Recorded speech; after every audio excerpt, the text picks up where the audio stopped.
Hello, hello. Welcome to the Dungeon Alchemist Mapmaking Show.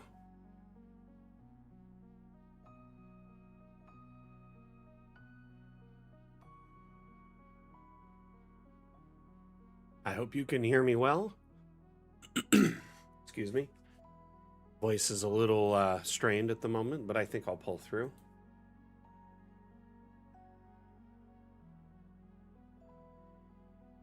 A great week. Thank you for asking.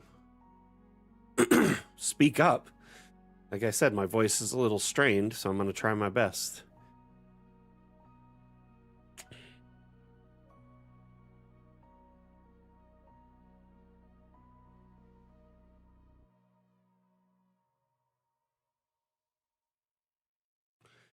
Me too.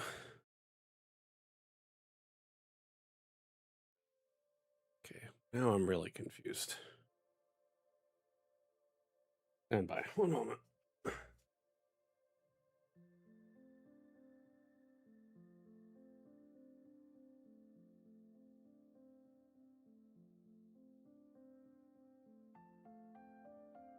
Let's do that.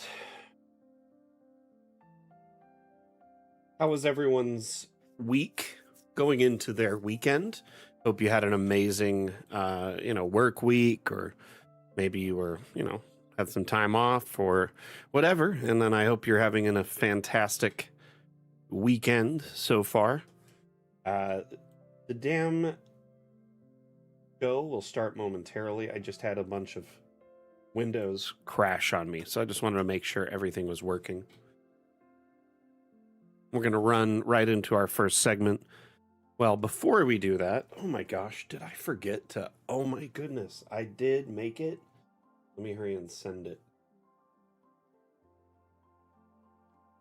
Yes, I did send it. Okay, I just got to open it up over here. So I made a new itinerary and I forgot to send it over. This new stream format is something I have to get used to. So my apologies.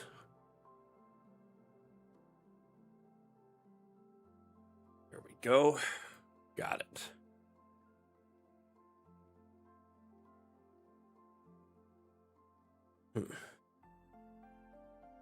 Here it is.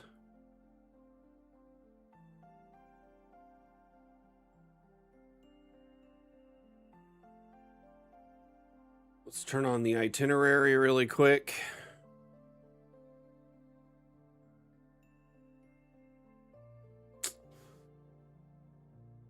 There it is. Apologize there. I'm still very much getting used to this new format, and I got the itinerary made, but forgot to put it into the production set. So my apologies. It's all live on every platform now, so we should be good. Sorry for wasting time there. Today's stream itinerary is as follows. For the Dungeon Alchemist Mapmaking Show, our first segment will be Damn News, which we're going to discuss and showcase some new things that are happening behind the scenes, custom headstones, and modular statues in particular. The sequence after that is the Dam Challenge. We're going to showcase a few maps from the healing theme, which has been our theme for the last 2 weeks. And we'll also pick a new theme for the next 2 weeks. Followed by Damn Questions, which is a live Q&A session regarding Dungeon Alchemist and is hosted in AMA format, which means ask me anything. So during that segment, if you have any questions, let me know, and we will try our best to answer them.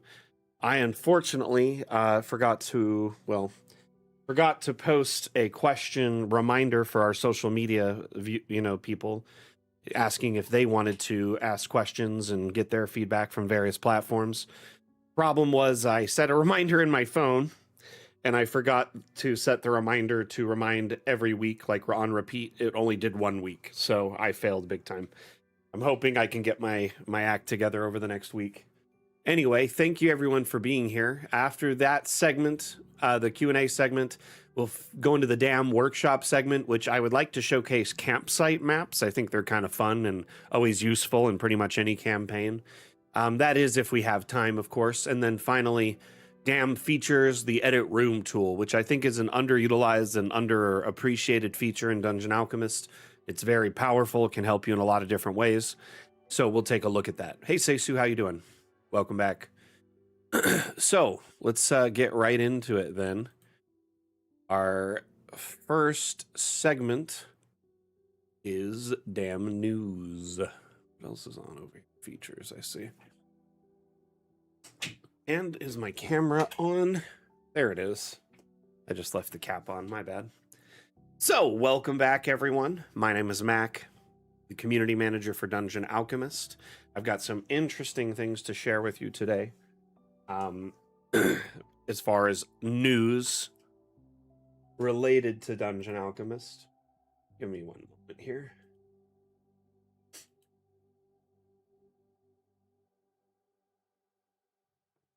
Let us showcase what I think is going to be a very popular feature. So in the next update, you'll be able to customize headstones to an even greater extent, far beyond what you can do now. And as you can see here, you can add custom text to them. You can change to through 3 different fonts, and you can scale the font size. You can also change the color of the text. They're working on, this here where it clips outside. They're figuring out all that stuff.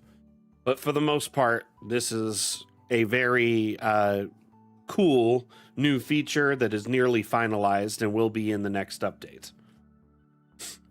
It is very cool. Hazama, how you doing? Welcome, welcome.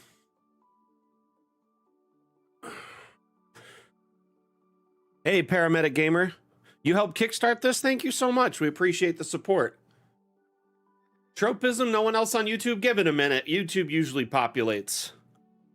Welcome to the stream, everyone. We're live on multiple platforms at the moment. So we're live on Twitch, TikTok, Facebook, YouTube, Twitter, and Steam, all simultaneously. The benefit of that is anyone can watch on their preferred platform, and maybe if they find us on another platform, they may join us on their preferred platform. That's why I like to let everyone know.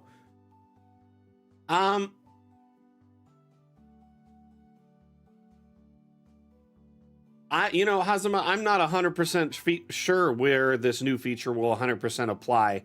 I do think it's mostly for headstones, though, at the moment. Why? Was there somewhere else you'd like it to be added?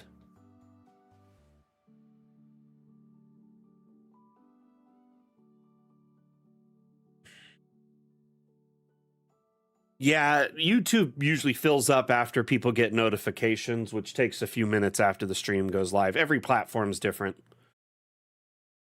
By the way, I appreciate each and every one of you on every one of our platforms. So a little shout out to you all.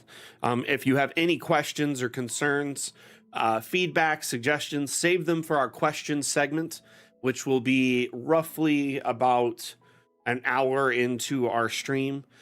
We're going to showcase a couple more news stuff, and then we're going to jump into the damn challenge segment. Hey, Lauren Zader, how you doing? Artful Darkness, thank you for the like. Much appreciated.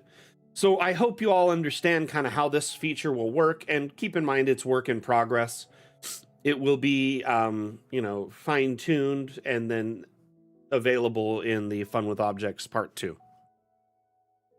A collab with Demio, huh? I think they kind of have made their stuff using something different, and so it may not be an easy thing to just kind of,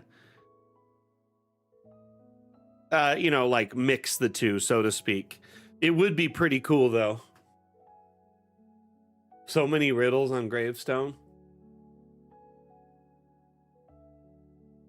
I mean, technically you can add custom images to notice boards, but yeah, it would be cool if this feature could be added to notice boards as well.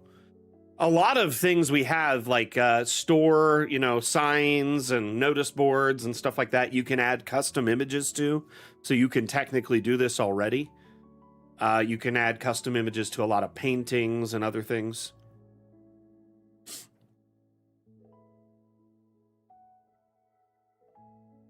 That being said, I do like the idea of entering it in within DA. Saves you the trouble of having to know how to do a graphic, like design type aspect of things.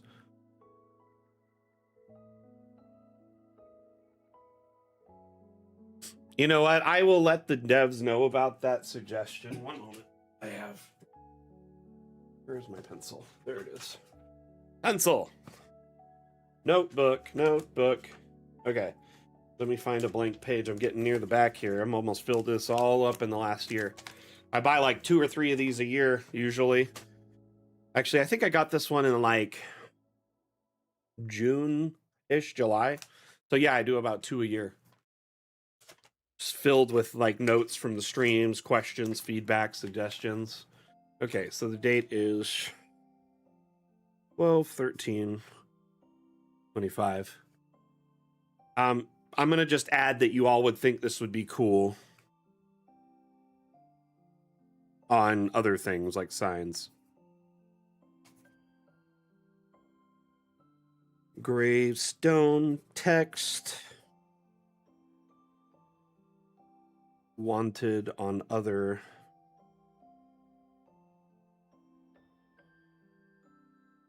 similar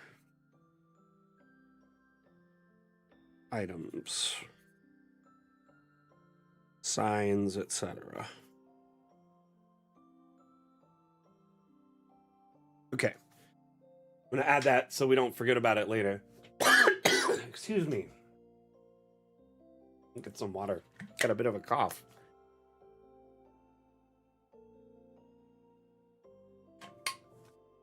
So the devs are working, well, the artists and devs are working on a modular system for our statues, so it can represent more than one deity or, you know, religion or, you know, fantasy race.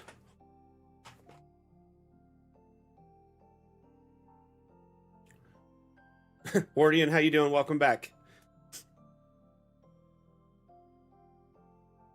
So that's a pretty cool new feature.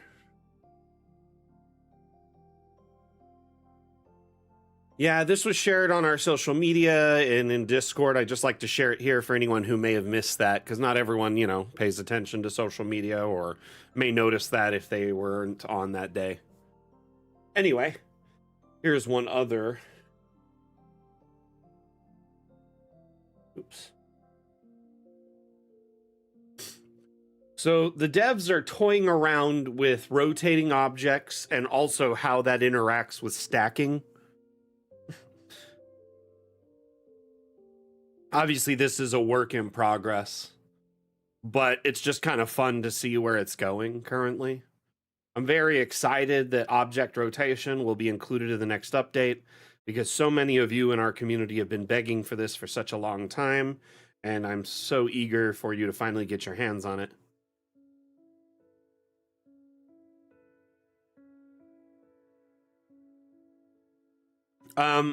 Haven't used Dungeon Alchemist in a hot minute, but a while back I made a custom outdoor path. Nice, nice. You know, in the last like few months alone, we've had 2 updates.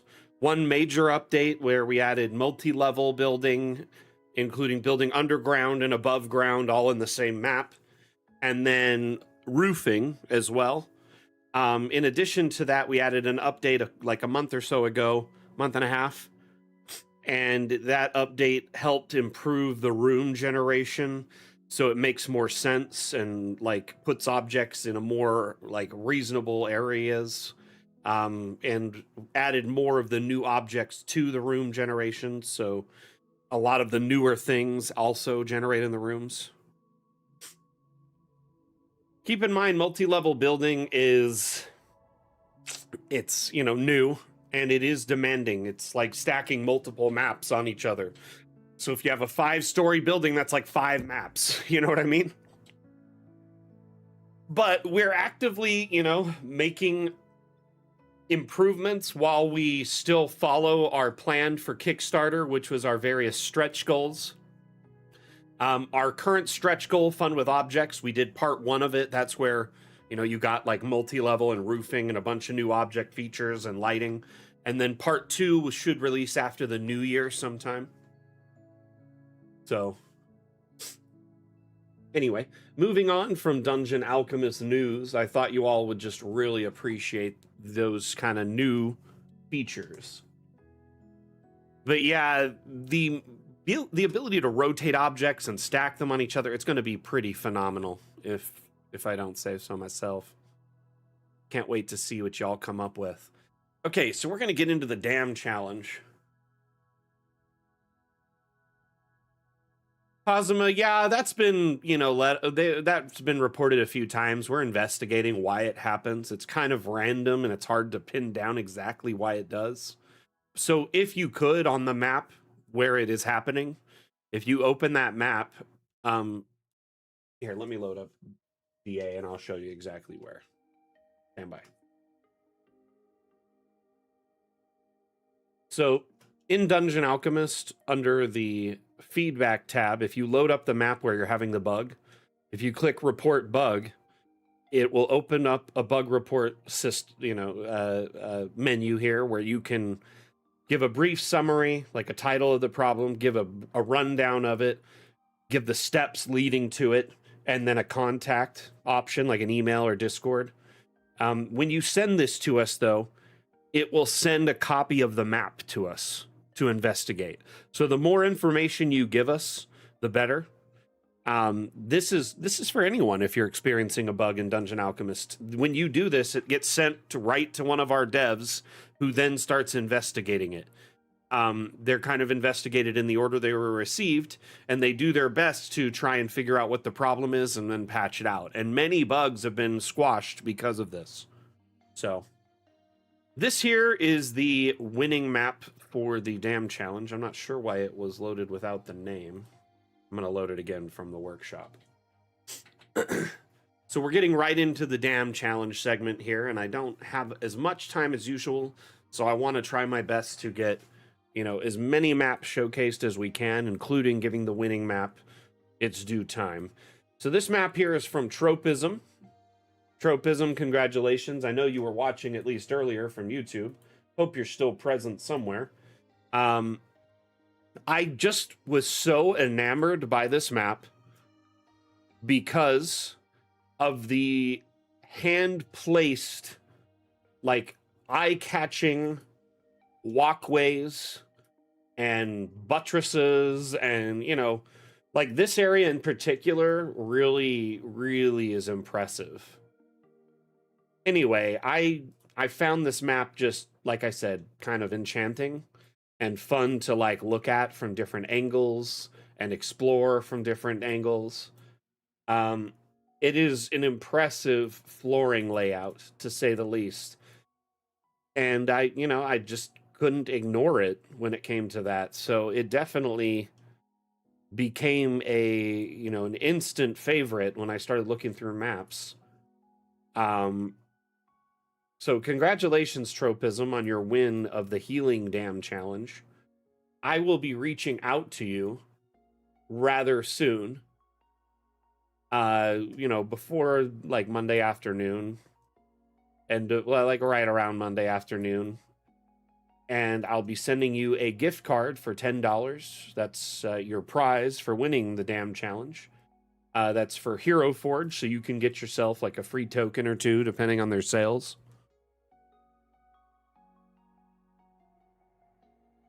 It is lots of pillars.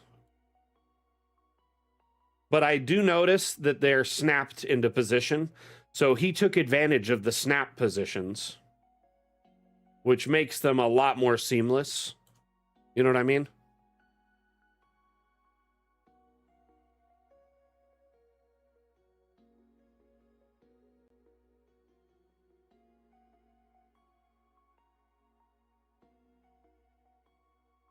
Hard to grab these other ones. But once you have, like, these definitely weren't snapped, so the alternative ones were put in by hand. But it's a lot easier to centralize something like this when you have a perfect circle in between all of them, right? Yeah, I could tell the circles weren't snapped. But these parts were, and that's how you made this lovely... It almost looks like bubble wrap to me. You know what I'm talking about? The little packaging bubbles. You can just like pop, pop, pop.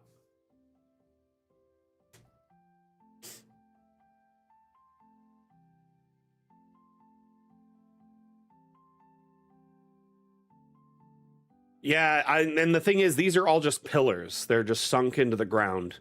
I use this same strategy to make pathways all the time, but nothing this creative. Mine are like just a bunch of circles, you know?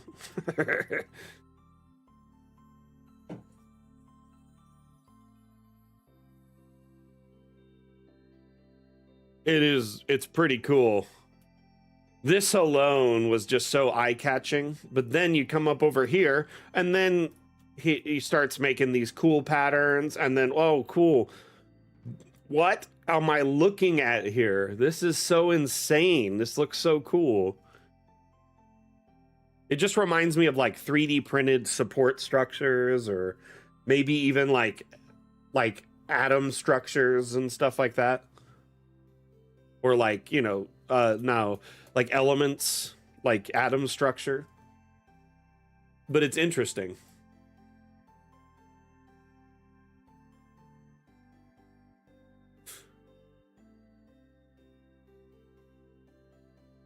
So congratulations, Tropism. I see you're still watching, so what I want you to do is take your hand like this, pat yourself on the back, because you won the damn challenge, my friend. Oh, invisible abstract. Smart. That's clever. Clever.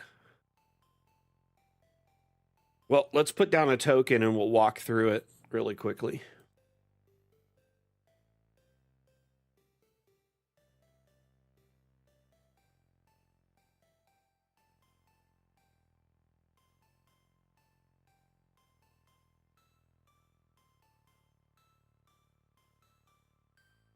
Now, this seems like a lot of hand placed. It seems like Tropism took advantage of snapping where possible, like where this pathway there. But a lot of other things likely were like hand placed and then copied, so they were at similar heights.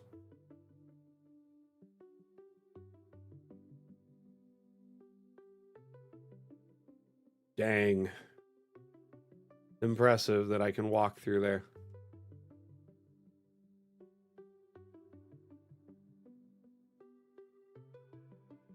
I really like this little area down here. It's quite serene.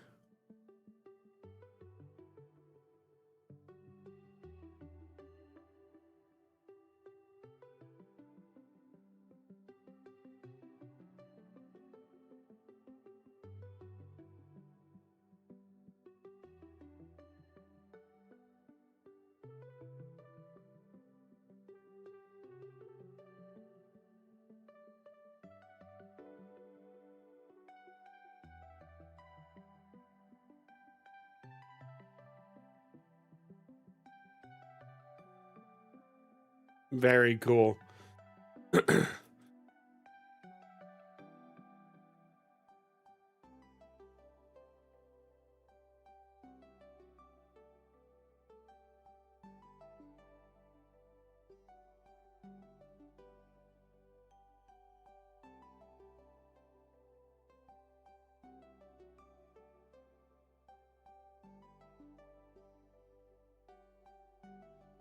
Very cool.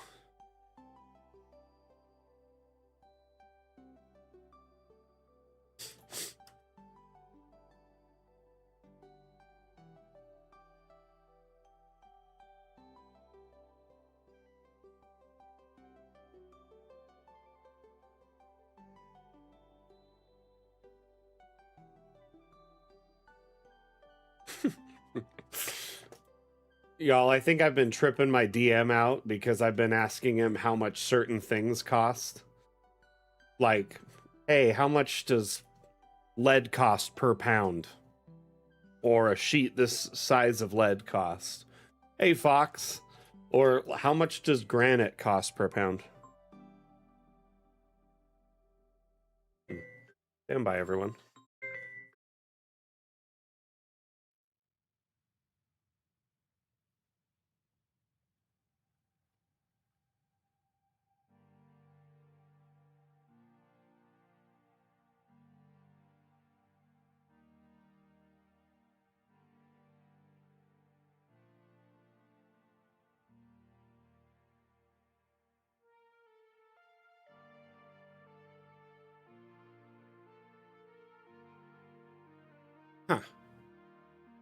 That was weird.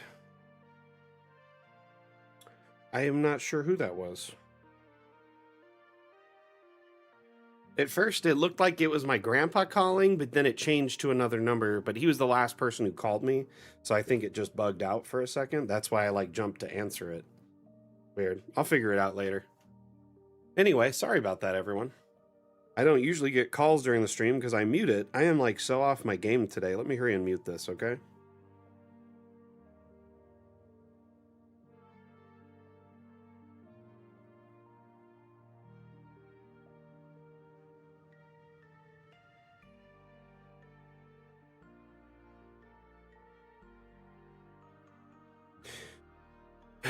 Well, and it's not even like that I want to do something crazy shenanigan like Wardian.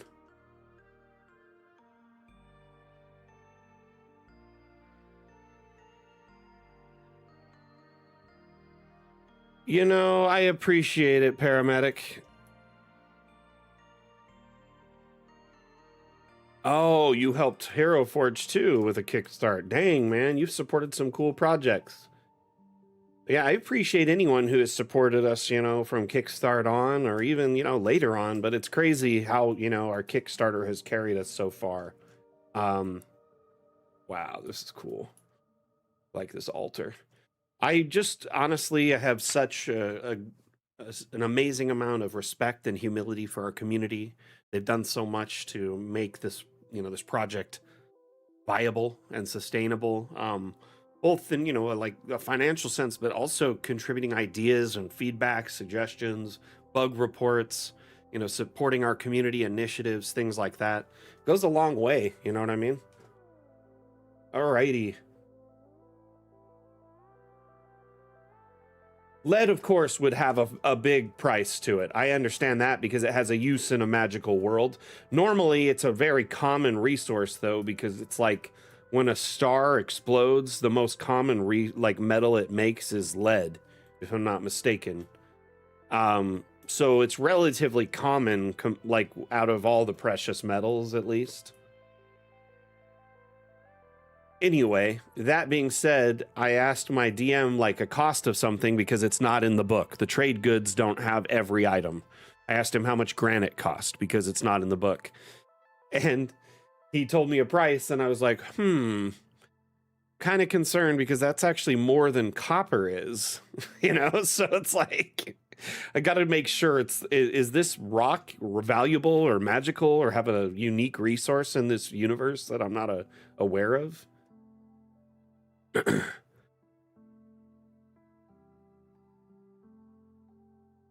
So I wanted lead because I wanted to wrap up a book we've recovered with it, so it's harder to locate. This book we got is like the key to get into a dungeon filled with treasures and peril, of course. And we wanted to, you know, like it's a very powerful, wondrous magic item, but it also curses the user. So we've decided not to use it and just keep it protected. But through our like intel searching, we found that another group is kind of hunting for it. Hey, thank you for all the likes. Thank you for all the likes, Twitch or TikTok. And so we have opted to try and keep it safe and secret. We put it in wrapped in lead. I've also used Nistel's magic aura on it to remove like its magical signature and make it look like a mundane book.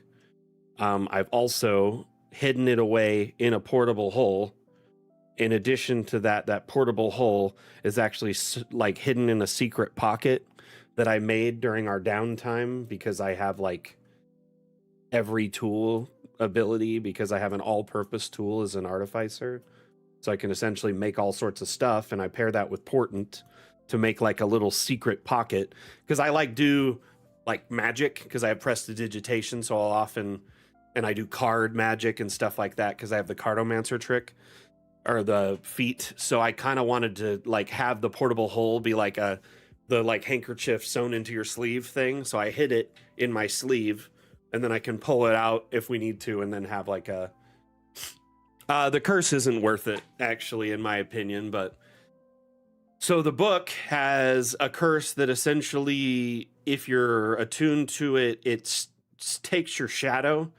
You never have a shadow again, which is pretty cool, right? Um, if you die while owning this book, though, you're immediately turned into dust, and there's just a shadow left on the ground where you died. So there's no recovery, no kind of like resurrection or anything if you die. Also, while you have the book, there's a shadow entity trying to like possess you and give you suggestions. You do get a few powers, like you can get dark vision and you can turn into a shadow to slip through like cracks and stuff, and like an attack ability where you can summon shadow spawn. But then you also, like, every time you use those abilities or any other ability while you're attuned to this, if you roll like, I think it's like a 1, then the entity takes over and he starts causing chaos, i.e. attacking your party and all sorts of stuff, and no one wanted to risk the party over it. Also, eventually we have to destroy it to get into this dungeon we've been seeking for like 10 sessions. So ultimately, if we attune to it, we'll have to destroy it. And if it's destroyed, I believe you die. So it's like, no matter what, you're messed up if you attune to it. You have a clock and you have to figure out how to remove it. And I talked to the DM, and it would be like a level 8 remove curse, which none of us will have anytime soon unless we want to buy it. And that's insane for one person to put that much weight on the party. You know what I mean?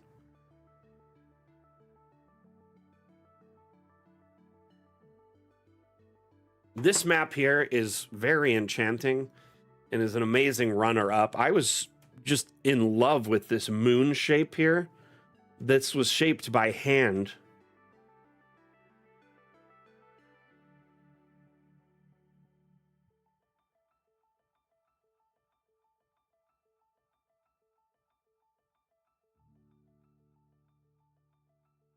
Honestly, this map, though, is just so stunning. It'd be like a cool background for a computer, or like, you know, like a campaign or whatever. It's just like really enamoring. Who was it that made this one? I apologize, I forgot. Benoit Boudreau.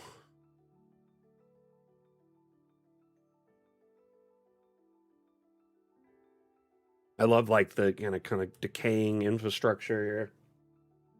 Yeah, it does kind of have a Neverwinter Nights vibe, doesn't it?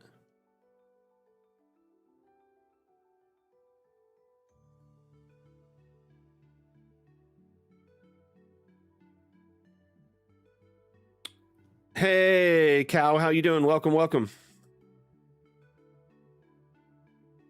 It's a good question. I don't know. I don't have the answer to everything. I think by hand. I think they might have even done like a tracing layer to help them, which would make sense. Nope, there's no tracing layer in here. So likely they didn't do a tracing thing. One thing that looks like they could have done is made a circular room here, right? Let's see if there's a room. There's not. So they likely did make a circular room, because look at the way the ground's raised, and then deleted it, and then used the shape on the outside to keep it kind of perfectly circular and have this nice clean line up it. And then the rest was done by hand. Yeah, this is a community map. This map was an entry in our bi-weekly map-making contest called the Dam Challenge. It is called the Moonwell Healing Sanctuary, and it was made by Benoit Bordeaux was their name. And the theme for this challenge was healing. So having like a healing sanctuary or a Moonwell healing sanctuary, perfect for, you know, your saloonites and other types of, you know, moon worshippers out there in any type of you know, tabletop campaign.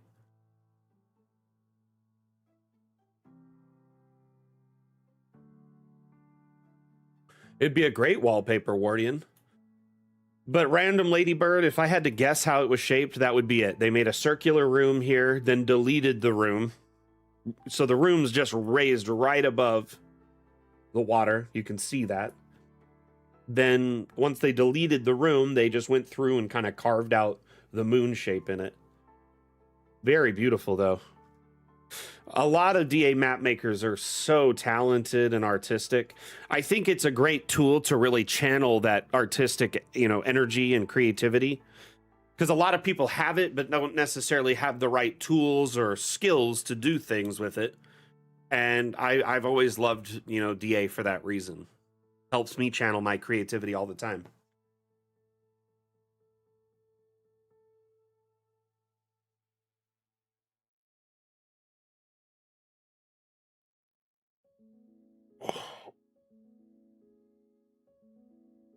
We're going to look at Random Ladybird's map next. If we hurry, we might be able to feature every map, and that's kind of my intention here. I'm going to let the challenge sequence run a little long, and then let the other sequences be a little bit shorter today. Random Ladybird always makes her environments look so natural and pleasing to the eye. Didn't you say you have a background in like environmental, like ecology or something like that?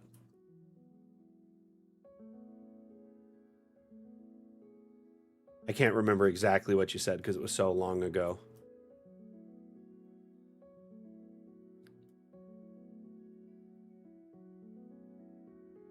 Zoologist, that's right. Okay.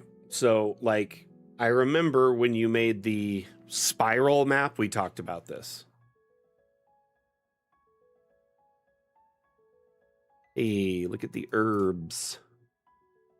Herbs.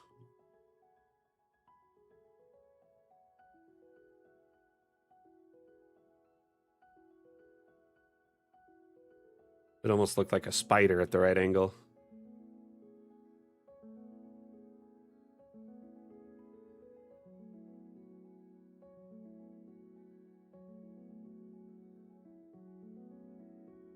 I really love the garden setup too, because it looks like cooperative gardening or whatever, like Three Sisters or whatever. Isn't that what they call it? Or like the Native Americans called it. It was like, so basically there was like a planting technique where they would plant like beans and corn and like three different plants together, and they had a greater success because they naturally helped each other grow and protected each other. Beans, corn, and I can't remember the three. Is it squash? I think it might have been squash. But it was really cool. The pea field, it's part of a map from the Brother Cadfell books. I'm not familiar with that. Please educate me. I'd love to learn more. I really love this little cottage, though. It's just so comfy looking. The real gem of this map is just the well-tended property with all the beautiful flowers and herbs and garden and lovely little, pond, I would assume, because I don't see it continuing. It might just be a corner of a river.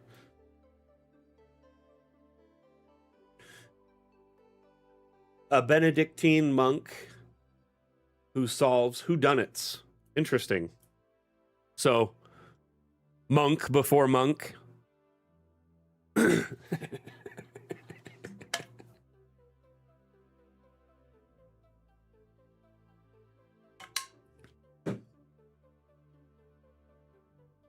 You get that joke, Blue Mage? Good, because I was hoping someone would. Oh, do you have any underground? Oh, no, it's just objects being recognized underground, of course. Got it. I'm going to just hide that. This is such a beautiful map, though. Very, very... I think it's just quaint. You know what I mean? Like, this is a perfect encounter map. You could set this up as, your players are visiting someone and trying to gather herbs for an overall quest, or, maybe this person needs you to gather an herb or a seed or a mushroom deep in a forest for part of a tincture or a potion or something. You can see the separated poison garden. Is it this one here?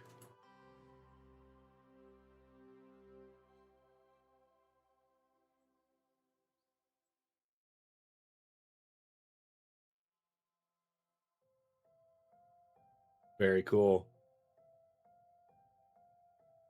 I love it. I think it's a very cute little map. All the nightshade you can eat.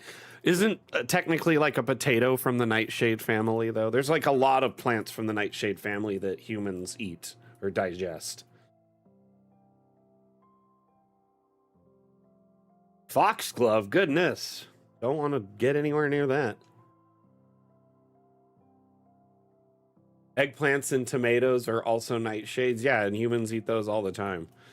So there are certain nightshades that aren't necessarily terrifying. It's belladonna you gotta worry about. You know your nightshades, of course, then.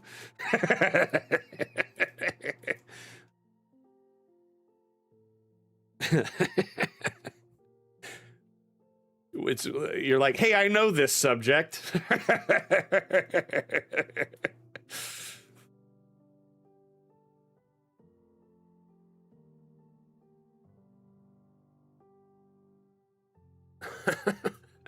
Hey, tropism. Your special interest is nightshade plants? Hope you're not on a watch list for saying that. Goodness. Look, listen. Listen and look. Also, pocket sand runs away.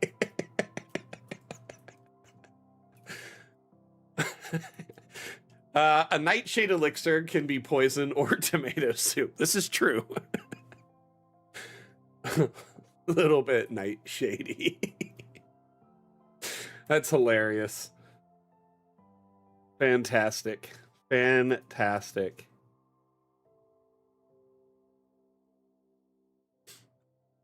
I love the hanging herbs. Just all around the... Oh, even some over the bed, huh? What is this one here? I'm assuming for health reasons or good luck, hanging over the bed, right?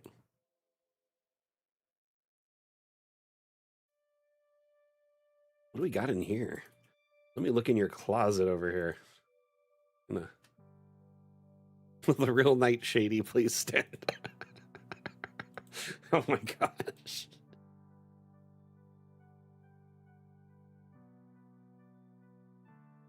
You just hang some garlic over your bed.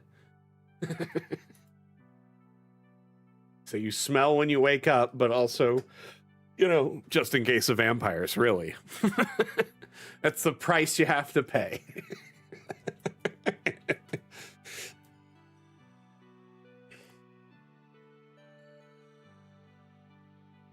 This looks like a soup, like a celery soup. I love this though. You did such a great job with the minor decor. Like everywhere there's something to look at. Hey, Dirty Rollers, how you doing, buddy? How's things, my man?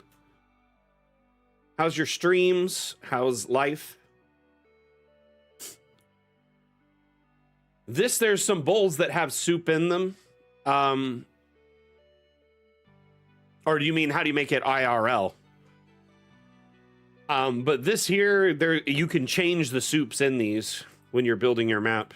Here, move my token here. There's like a whole bunch of presets. So there's like a stew. That looks like a bean soup. Another kind of stew there. There's a soup. That looks kind of more like a batter or like a, you know, like you're mixing up something in a bowl to make cookies or something. There's like a goulash, tomato spa. Yeah, more soup. There's several objects that have this bowl of food. Here, they're under the food section, I believe. Go to food and drink. Let's go to food. Of course, we got bacon now. But look, yeah, these bowls here. There's several variations of them. I don't think the olives can change, but... Oh, no, it can. Just color. But these other ones, you can, like, change what's in them. There's a whole bunch of prefabs. You're a minestrone kind of guy?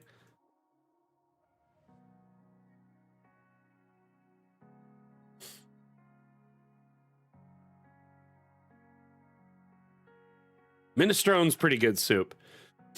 So since I was little, my mother made like a cheese soup, right? And it's like, it's so good. And every once in a while now my wife will make it. But oh my goodness, it's like enough soup to eat for like a week. Minestrone. Minestrone.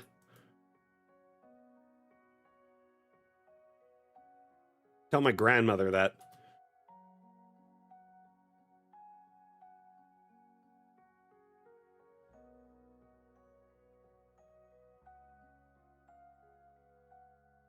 Anani, that's awesome, man. You had a session yesterday after 6 months of prepping. I bet your players are going to love your maps and all the effort and stuff you put into them.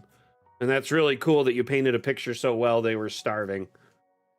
They need to eat before they show up.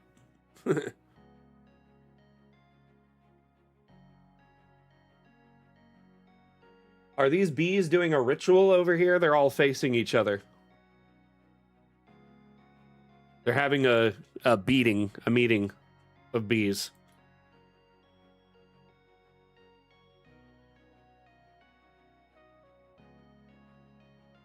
Yeah, you definitely need snacks for a session that long. We do like a 4-hour session leading into 4.5 if there's something, you know, like intense going on.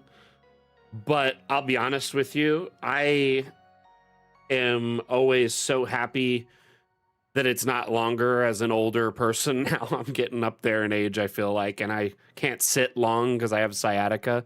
And I like to get a snack, so we'll usually like take a break, or you know, you got to use the restroom at some point. Like, goodness, I'm human. I got to get up once in a while, stretch, move around. I also just can't stare at a screen all day. It gets exhausting. We play 100% online. So when you're playing online, you know, you're like headphones on, staring at the screen, communicating with people. When there's a delay, things often get frustrating for no reason. You know what I mean? Good little break away from the screen is nice. Skipping your session this week for our annual D&D dinner party. Nice. So explain the D&D dinner party. Do you do like D&D themed foods and snacks? This map here is Blue Mage's map. It is the Healing Sanctuary of St. Nicholas. Very, very thematic for the month.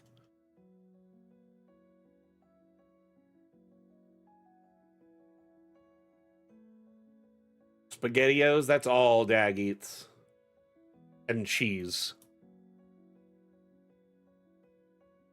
I think this map's really clever. It's a great use of all the holiday assets available in DA and some of the cool like winter or, you know, like the sleds and whatnot. Like, you don't really see them in many maps.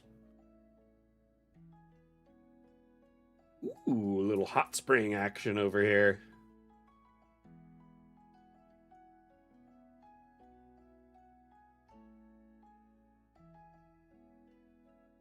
Because it's Christmas, you add in a cup of hot dogs. Oh, cut up hot dogs, not a cup. Not Vienna sausages. Man, that takes me back, though. Don't they actually have spaghettis with cut up hot dog? SpaghettiOs with like cut up hot dog in it? Too soggy Vienna sausages. Honestly, though, as like a kid, my mom, we lived in like a trailer park when I was young, so money was tight, obviously. And like sometimes for dinner, it would be like, hey, see you later, Seisu. SpaghettiOs and hot dogs in it, or macaroni and cheese with hot dogs in it was a go-to. Ugh, just thinking about that food makes me sick sometimes.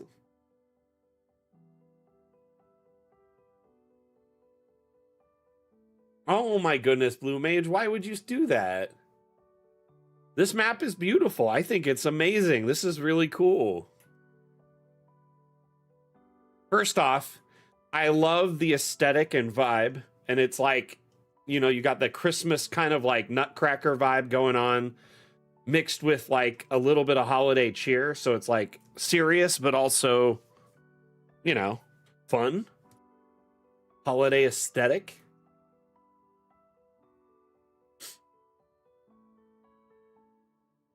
There's just some things from my youth that I ate a lot as a kid that I can't eat anymore. You know what I mean?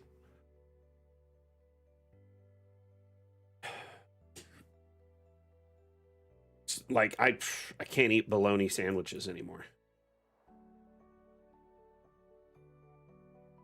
Also, a lot of foods that I used to like as a kid have been kind of altered and not as good. The ingredients have been changed, the price has gone up, the quality and size has gotten smaller. It's not just because I'm bigger, it's like quite literally how it is happening. I think this is a brilliant map. I think you did a great job.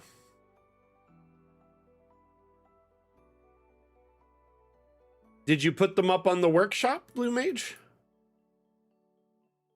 So we're covering the Dam Challenge right now, and we did Dam News. After this, we're going to roll into Dam Questions, Workshop, and Features.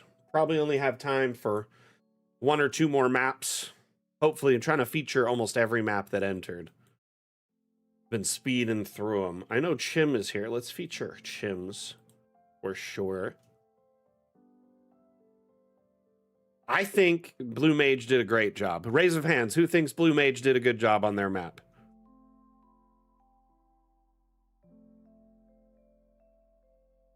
And I don't just say that as the community manager. I feel like a lot of you are very talented with this stuff. You have a really good eye.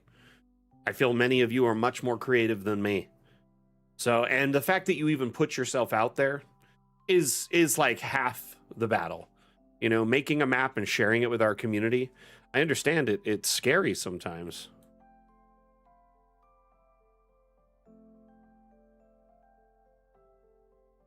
Yeah, news is first always, Dirty Rollers. We do that first because it's quick. It's like breaking news. Think of it like that. Things that are new this week. So it's like a 5 to 10 minute segment at most, and then we move on.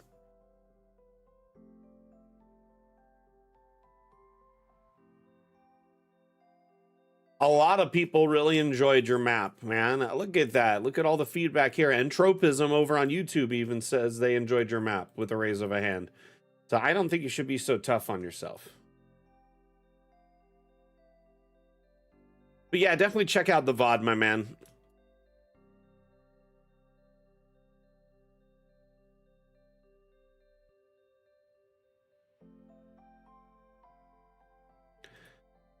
I don't know. It's more like just breaking in the context of Dungeon Alchemist. New things the devs have shared, upcoming information, forthcoming, you know, events, stuff like that. So I love this, like, kind of rickety lighthouse vibe that this gives off. The Take It Easy Estuary.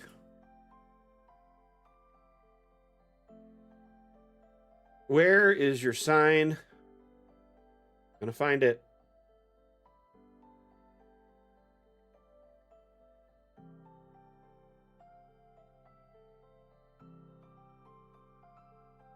Oh, there it is.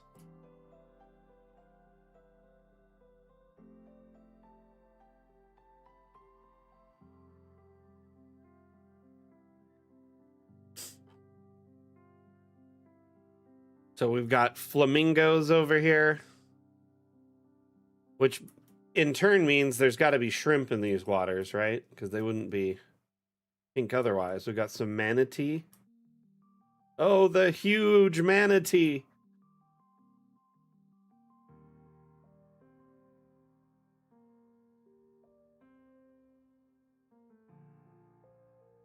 Really love this custom dock you made here. Really clean.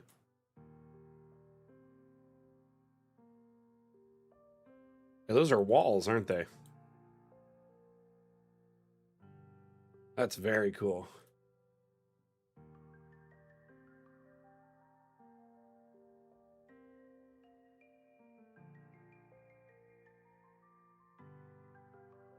Yeah, it's a chalkboard. You can insert custom images into chalkboards. So you could just put like, you know, a PNG of white like writing and it'll look like chalk writing, or you could put an image in it and just fill it in. You could put images into a lot of different objects in Dungeon Alchemist Tropism. And in this case, and you know, they're bare studs, but they act as like, you know, the piles for a dock, which looks really neat in this case. It looks really good. I love the kind of rundown temple. Seems like it's been here a while. Looks like people are trying to fix it, doing stuff with it. We will in a moment. I like to get the tour from the outside.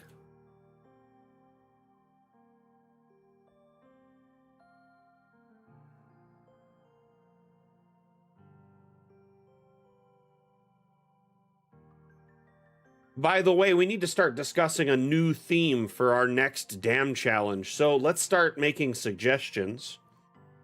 If I may, because, you know, we're in the month of December, it might be fun to do a winter kind of theme or a holiday theme to round out the year.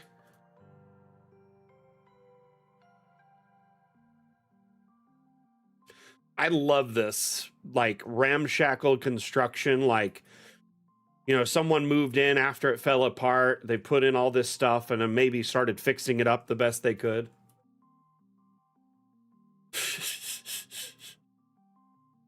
It's such a neat map, and I love the mix and match of like all the different stonework and woodwork. 'Tis the season, huh? Let it snow. Fun. The storks over here, this is awesome. Hey, we got some eagles. Very cool. What other birds you got hiding out?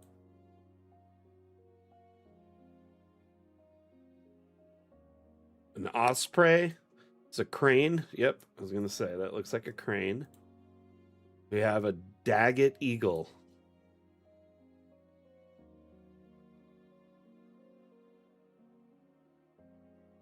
Jolly is interesting.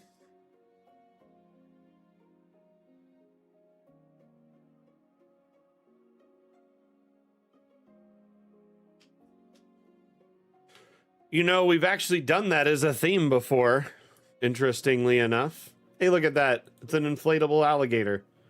I'm just kidding. That's what it looks like, is the inflatable types.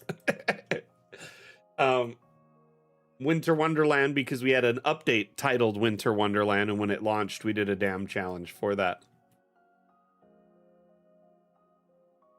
We could add it to the list, though. It's been so long. Hey, here's some more. There's another huge manatee.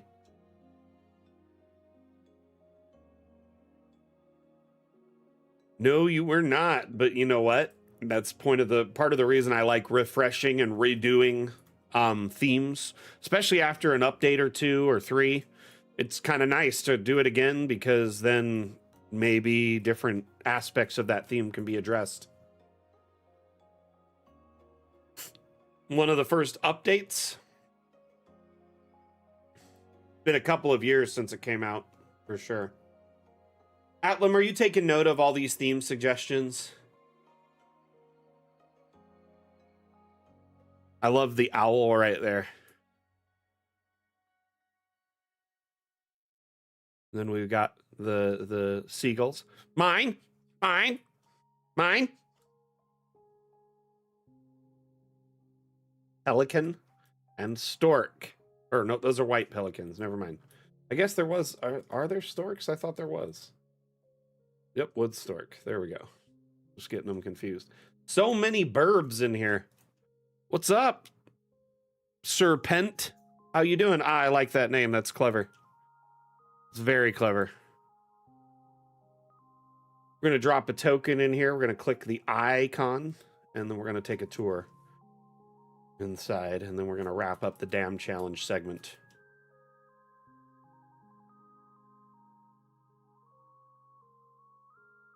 This is where that back dock side is. It's a seabird sanctuary. Yeah, I get it.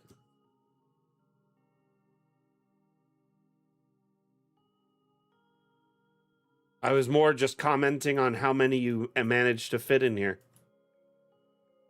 Come on, little one. Push. Push. Is this the bad bird?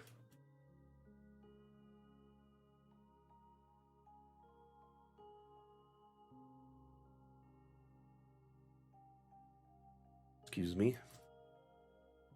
Ah.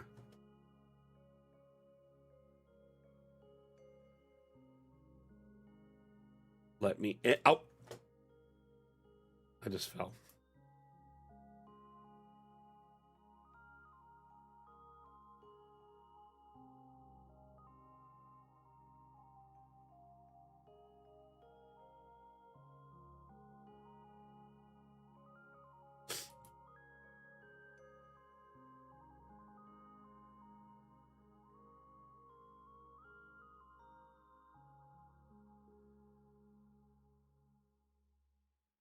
Hello, pigeon.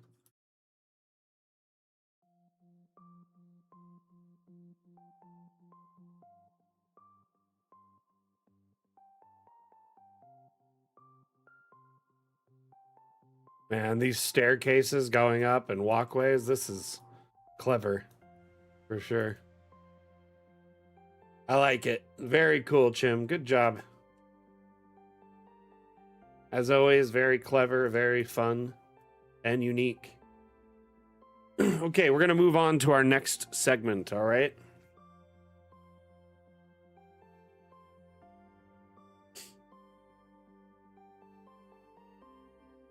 One moment, let me rotate a couple things.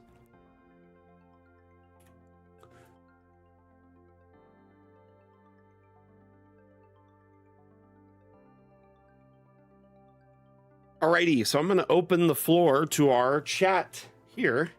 This segment won't be as long today. It'll only be about 15, 20 minutes because we ran a little long with the dam challenge, which is fine. I tried to feature every map, but unfortunately I didn't get to feature 2 of them, so I apologize for those that didn't get featured, or 2 or 3. And it's nothing personal. I just tried to showcase a few maps, especially of people who were present, so we could get their, explanations of the maps and whatnot. Every entry was amazing. I had a lot of fun looking at them all and judging them all. That being said, this segment's now a little bit shorter, so there'll be often instances where I can't showcase every map. So I'm hoping that, I don't offend anyone or upset anyone with that, that revelation kind of going forward. Now, damn questions. I open up the floor to our community. If you have any questions about Dungeon Alchemist and you want to know more about it, maybe you just got a copy and you have some questions about how to accomplish a certain task, or you saw a map on the workshop and you're wondering how they did that. Or, you have been using Dungeon Alchemist for years and have questions. Either way, I'm here to help, community members new and old who have Dungeon Alchemist and want to know more.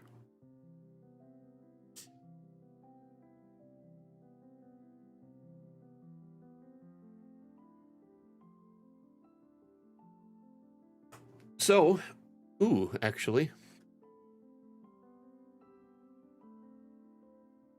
don't I have I do have an image for this. One second. I'm going to add an even cooler image for this.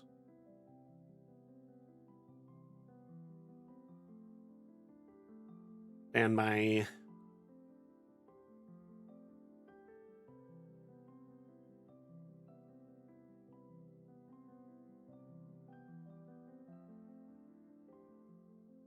Where is it? Yes, we're going to do this. Sorry for this.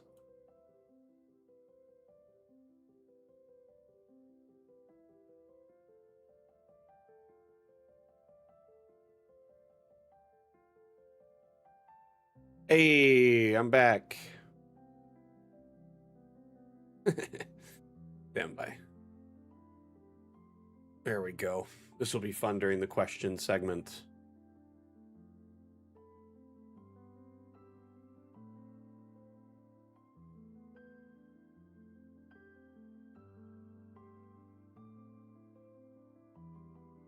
You know, Sack actually decoded a couple of the things already. I don't know the font by hand, like offhand, but I believe he did decode them. And Wim gave me access to the fonts if I want to change them.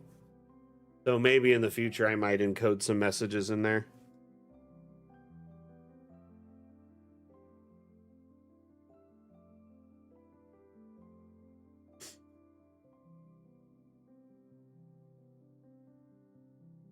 So, do we have any questions from any of our community members related to Dungeon Alchemist? I want to make sure I'm answering all your concerns, or answering and addressing all of your concerns.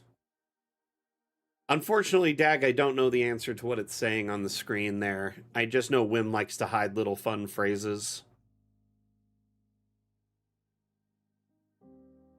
when he makes assets like this.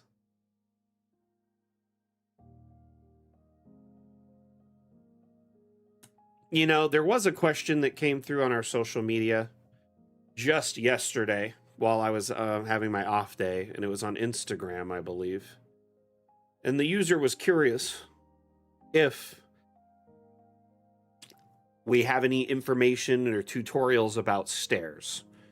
And that reminded me that I have a script done for stairs that I was going to work on after Thanksgiving was done. So I'm going to actually finalize that video. It's a brief tutorial related to stairs, and it should be out relatively soon. It'll essentially guide you through, you know, the ins and outs of stairs in the new, you know, multi-level version of Dungeon Alchemist, and how they integrate and what they do, what they can do, can't do, etc.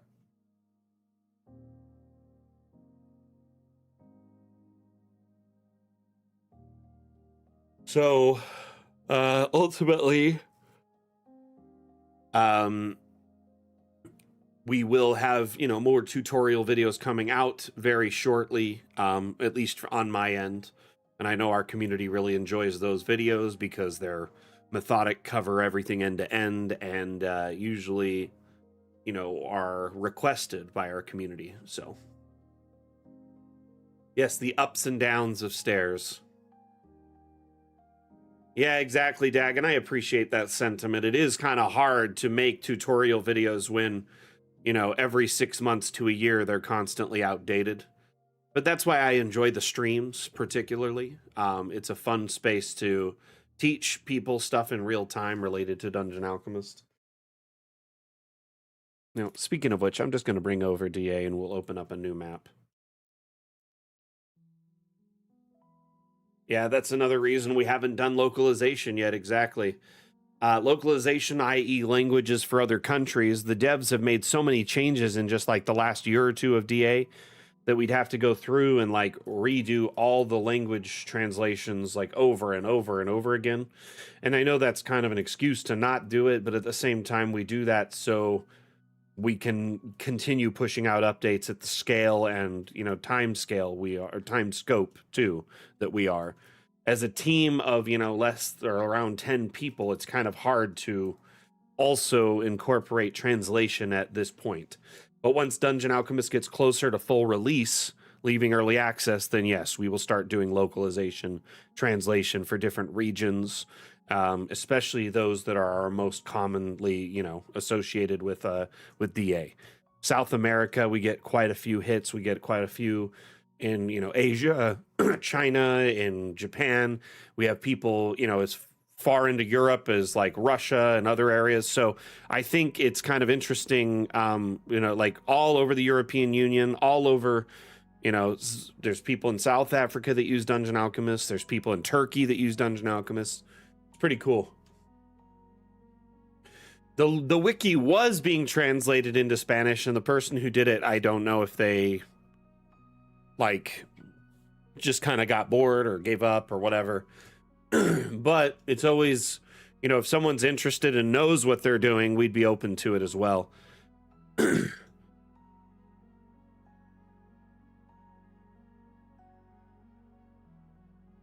You know, there are ways to kind of speed up your localization using tools like Google Sheets, for instance, because Google has Translate, you know, too.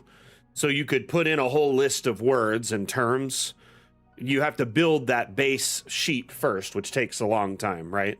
And then you go through and run it through the translation, which auto translates it to any language you choose using like a sheet based trigger, a function.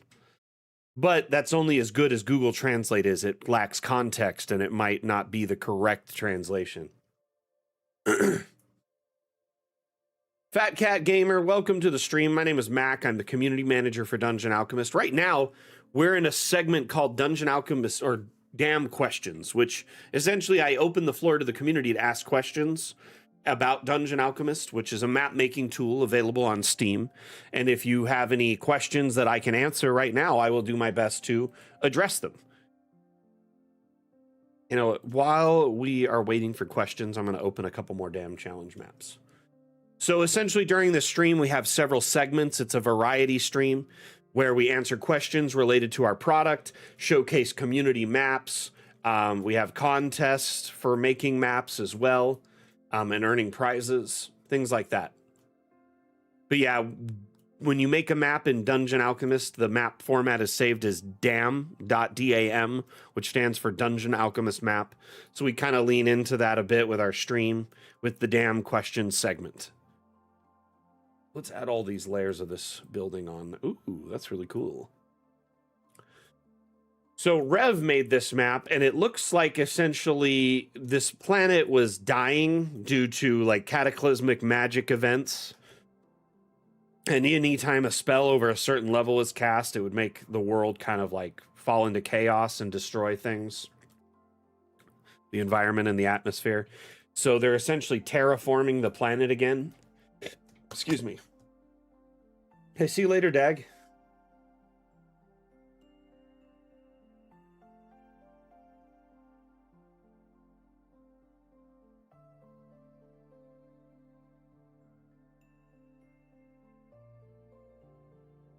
I know. I'm gonna. Oh, I still have the question map up. Oh, you see the big question cover.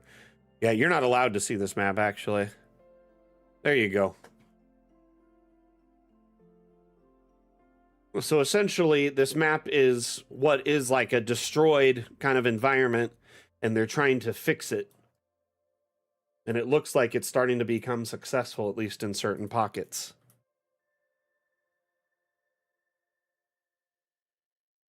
So using magic and, I guess, maybe even science to terraform the environment.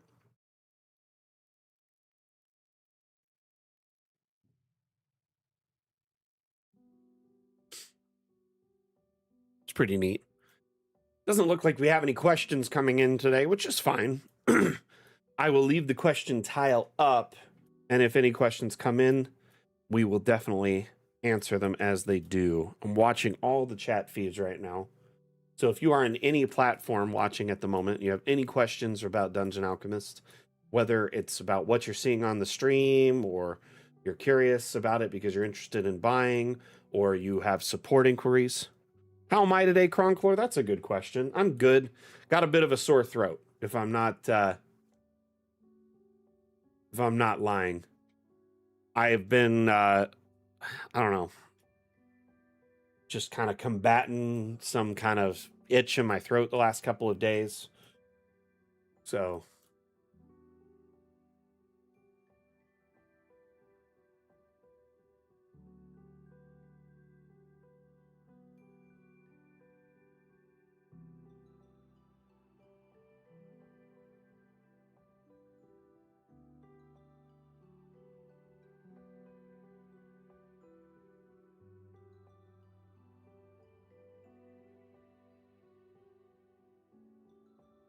essentially, they're trying to fix their planet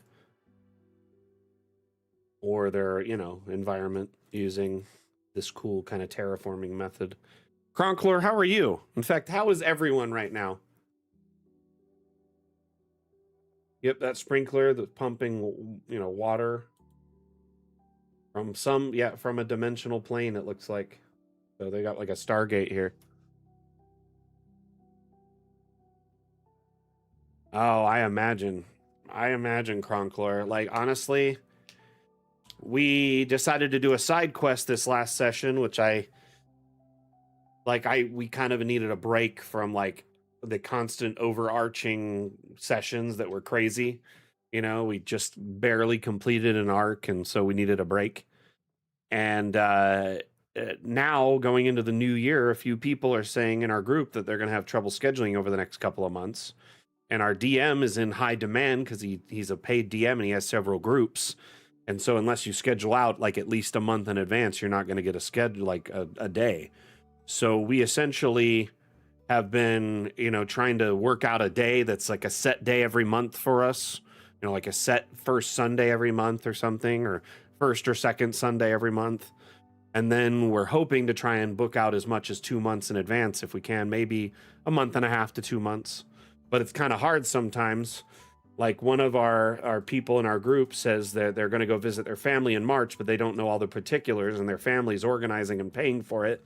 So they're waiting to hear from them. So it's not something they have any control over. You know what I mean? It's hard scheduling. The big bad of all, the biggest bad of all, right, is scheduling conflicts. But like in January, one of our players on the only Sunday we could schedule a day that would work for the entire group, they ended up not working. That won't work for them because their work told them they have to attend a training that day, and they work in a hospital, so it's like they have to attend this training to be up to date with like all the most recent procedures and stuff. My DM, yes, uses DA almost exclusively, aside from some like theater of the mind shots here and there. We play through Roll20, and then we use Discord for communication because we're all online.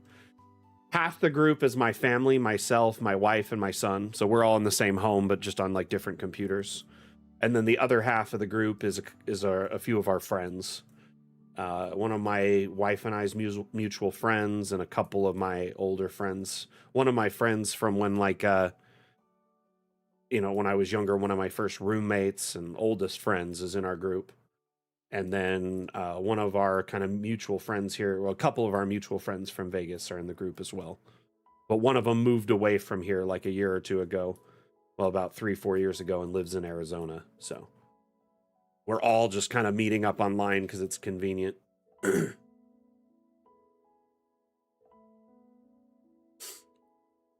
Random Ladybird, are you sure you didn't configure them to hidden accidentally? Honestly, though, I don't know.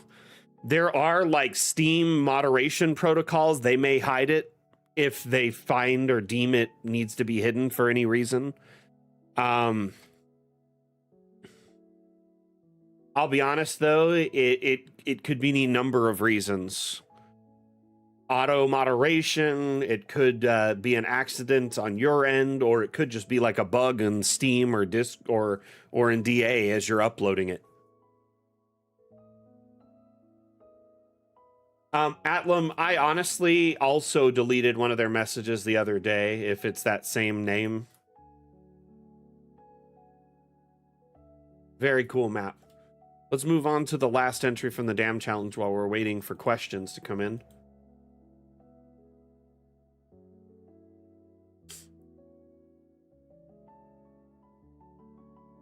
So what I really want to do with our portable hole that the group got is I want to put like a safe or a prison cell in it, like something inside that we can lock things in and keep them there.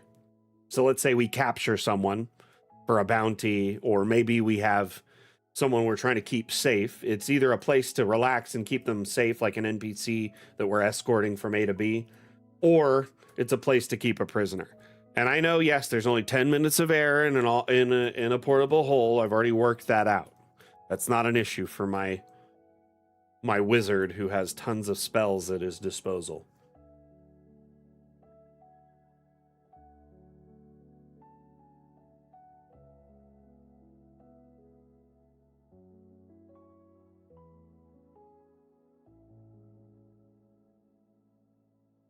Well, we can talk about it later, for sure.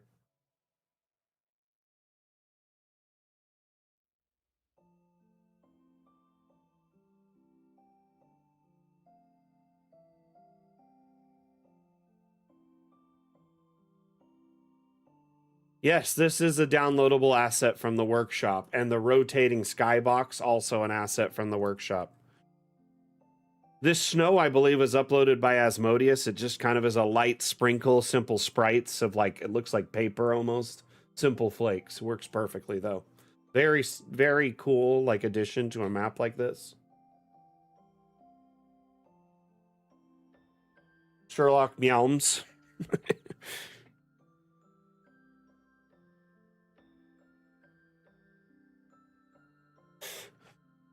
I saw a cat video yesterday, and it was a dude like showing his cat like a box or like a manual for his item from IKEA, and it was like spelled MEOWLM, right?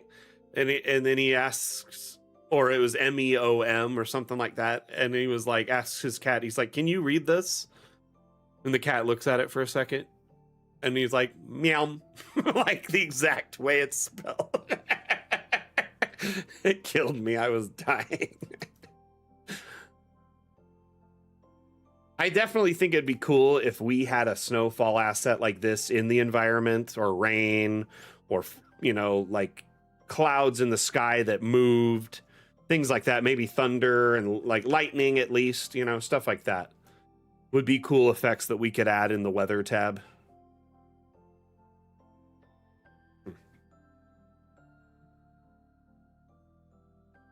What kind of weather effects would you like to see added into Dungeon Alchemist? Camera just went off, so I'm trying to figure out what that is.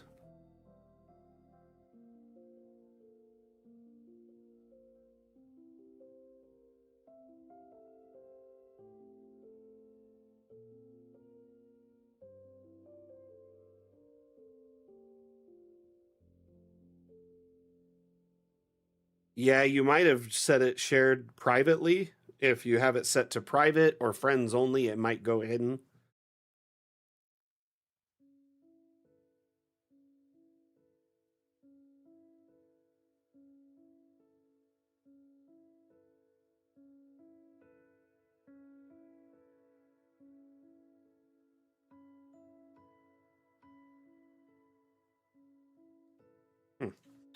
No idea.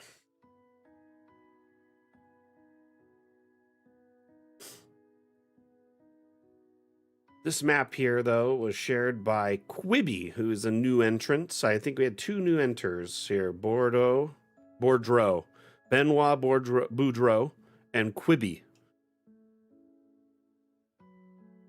Fantastic maps from both of them. Let it snow, 'tis the season, jolly winter wonderland, solstice, starry night. Leaves blowing would be an interesting one, huh? That'd be fun. You know, the question segment was kind of a bust today, but that's bound to happen with this, especially when I messed up and didn't ask our social media if they wanted to ask any questions this week. That's totally on me. I have fixed the reminder in my phone, so it'll remind me week after week. This is new to me too, so I'm kind of adapting and learning as we go. And I'm bound to make mistakes. I'm only human. Anyway, it does feel like it'd be fun to have a samurai showdown here with swords. I need one of those like bamboo knocking fountains that makes the noise like every 30 seconds. Fills up with water and it's like clunk clunk. You know what I'm talking about? This would just be a cool place for some kind of showdown.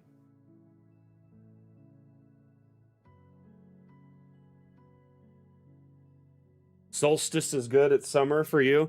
Dang, man. I'm jealous, Tropism. It's like actually very, very, very, very getting... Well, it's starting to get cold here. Honestly, like, it's crazy how delayed the season is this year. Like, my tree is only... and bushes are only just starting to lose their canopy. And it's mid-December.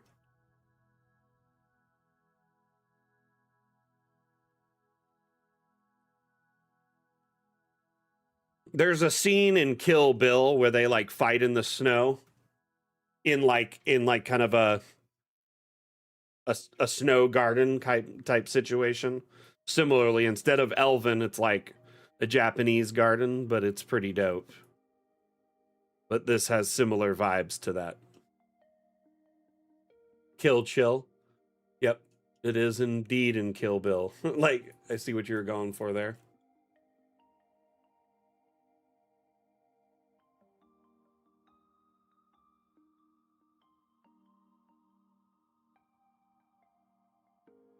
Honestly, I don't blame you, but every once in a while, the interface and the importer sometimes bugs out and resets. So often, you know, when I upload an asset, I'll go back in and check after just to see what it's saved as, even on Steam. Because on Steam, you can overwrite it, right? Here, let me show you. That is a good question to cover here. So when you have an asset on the workshop, I'm going to show you what I can see as an admin. I can see your assets as a moderator and I could change visibility, but I don't ever do that to anyone's asset unless it's copyright. So if someone puts up an asset that's like Disney or Marvel or Star Wars or something that's very litigious, Nintendo, I usually will hide it immediately. I'll set it to private. I do not report it, I just hide it. So no one in our community can download it and use it. Because I don't want our community to be at risk of litigious intervention from an entity that likes to sue anyone it can when it comes to their, you know, and they're protecting their business. I get it. But at the same time, dang. So yeah, don't upload anything to the asset or to the workshop you don't own the rights to. If you made it yourself, you've created it, and I know that's the case in your case, Random Ladybird. Feel free to upload it and don't need to set it to private. That being said, yeah, when you make an asset, if you upload an asset that isn't yours, if you get it from like a third party, like someone you bought the asset from, you don't necessarily own the creative rights to share it forward. You just have the rights to use it yourself. So when you're uploading an asset to the, you know, through the Steam or through the asset importer, you can set it as local or friends only or private for that reason. If you don't own the licensing or commercial rights to this asset, i.e., you didn't build it yourself, create it, then you likely can't share it in that capacity. There are some assets out on the internet that are called Creative Commons, meaning the licensing on them, the creator allows them to be shared as long as they're not for resale and they get credited in like the description where you're sharing it. So you have to link it back to where you found it, credit the creator, all that stuff. And that's totally fine. Creative Commons is heavily used in artistic circles, including the 3D printing industry. So I would imagine sharing 3D models is more along that same lines. Now, that being said, if anyone's uploading assets, I don't think our community would be at risk at the end of the day, because anyone who uploads an asset and is a user on Steam agrees to all sorts of terms and conditions when they're using that service and before they upload an asset. So you put it yourself at risk by doing that. But at the same time, I do my best to try and protect our community who may not think anything of uploading an asset like that, or, you know, may not think they're doing something wrong or even know. You know what I mean? Hey, I found it on the internet. It's free. That means I can use it, right? That's not the case. You know what I mean?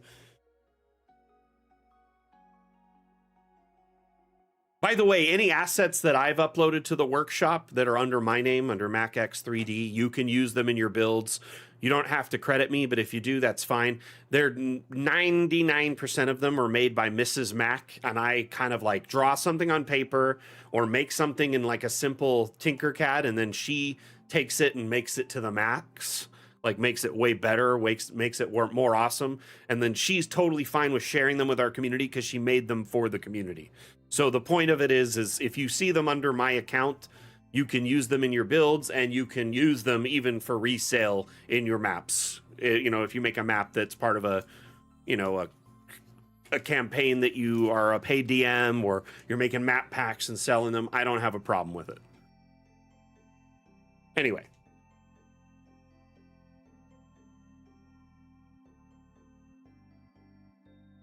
So when you on Steam, you could just change the visibility here without doing it in DA, which is much quicker.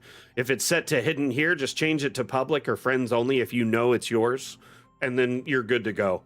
That being said, it could have been flagged by like the automated system. A lot of companies are doing like AI or automated, moderation. And so it could be flagged for any number of reasons and just put as hidden. But I likely think it was a bug, or potentially user error, but I don't want to circle back and pin it on you.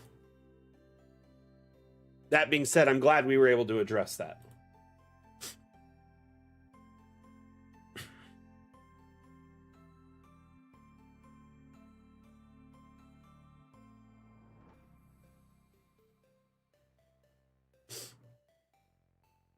Okay, let's move on from the question segment because it's been an absolute bust today. I would love to discuss, some maps on the Steam Workshop, typically maps that are campsites.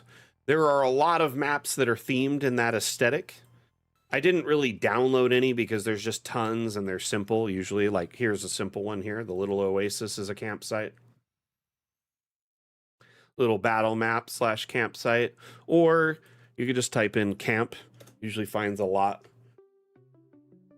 Long Rest is another great search, but there are dozens of campsites available on the workshop. Look, pages 10 plus pages referring to camps alone. So you often can find a great assortment of camps for your players for long rest cutscenes or quick little encounters if you roll for long rest encounters. I love simple scenes like this that set the tone for just a chill long rest. Here, let me search long rest because I feel like there are some that say that in them. There's no interview this week. There's alternating weeks. So Anani, I don't have time for an interview every week. It's hard to line up the interviews and dates and times with someone who, not just that, but there's also the Dam Challenge to consider. So the Dam Challenge is the alternating week. That segment swaps every week. So kind of like how we used to have the Dam Stream and the Dam Challenge. Now we have Dam users one week and Dam Challenge the opposite. Does that make sense?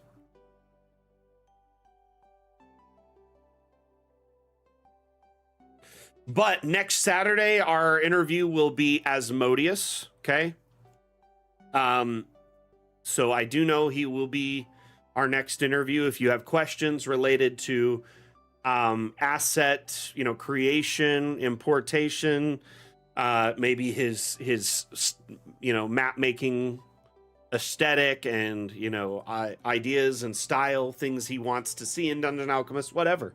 Think up any questions you have, start writing them down and getting them ready. You can also drop them in Discord in our I'll put in fact did I not put one for the Dam whatever, let's see here. Damn show.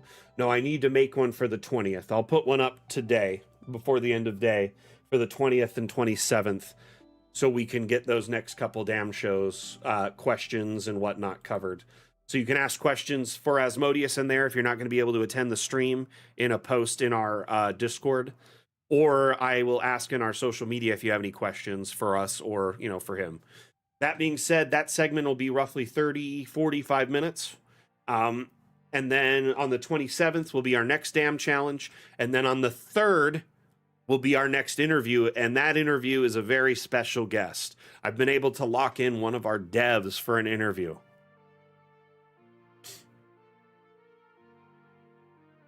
So our upcoming interview, the first interview of the year, will be with Wim de Hare, the creator of Dungeon Alchemist and our lead artist for the team. One of our, developers, artists, and creator of Dungeon Alchemist, essentially. So we essentially will have, we had Sack as an interview, then Asmodeus as an interview, and then Wim as an interview. So back to back to back awesomeness. Very excited to share that with you. So set aside a block of time on the 3rd so you can check out, tune into the stream live or check out the VOD later. I'll make sure I also get up the posts for the next few weeks so you can start asking your questions for Wim in advance if you won't be present. Yeah, I don't get to nail, to nail an interview with our devs very often because they're super busy, right? I try to get on an artist or a dev or whatever once in a while. It's going to be very fun to get them on, though. So with a little campsite like this, how do you think you could utilize this space for your players and encounters? My only complaint about a map like this is this one's kind of small. I like it when it's extended out and you have like pathway going this way and path going this way and maybe like, some more forest. That also helps you when you're taking screenshots to, use for scenic shots that you don't have all this gray stuff in the background, which can be immersion breaking for some players or DMs. So if you have, more land in the background and more trees, right, then you can often get away with having, a nice little backdrop that isn't the gray area around the map. I'm going to just quickly grab a brush from the nature palette. I'm going to do broadleaf forest, and we'll just quickly kind of add some forest to the backdrop here. You can even put some canopy off to the sides, just kind of like a little, like a curve, right? Bring it in a little bit closer. And now you've got like a good little scenic shot for like a long rest cutscene. Trying to get this more centered there. Perfect. See something like that? Yeah, a small map like that, though, could be inserted anywhere, really. Me personally, I often will expand small maps to do this to them so I can get a scenic shot that is all that environment instead of, the little areas behind it that are gray. That's personal preference. Some people don't mind this stuff. I don't really like seeing the cutoff there. That only took a few seconds to adjust and make it reasonable, so it's not too bad. But something like this, yeah, this campsite could be literally anywhere in the wilderness. Could be a clearing in a forest, could be the grasslands between two between two countries or cities. It literally could be anywhere. It could be on the crest of a plain near a swamp.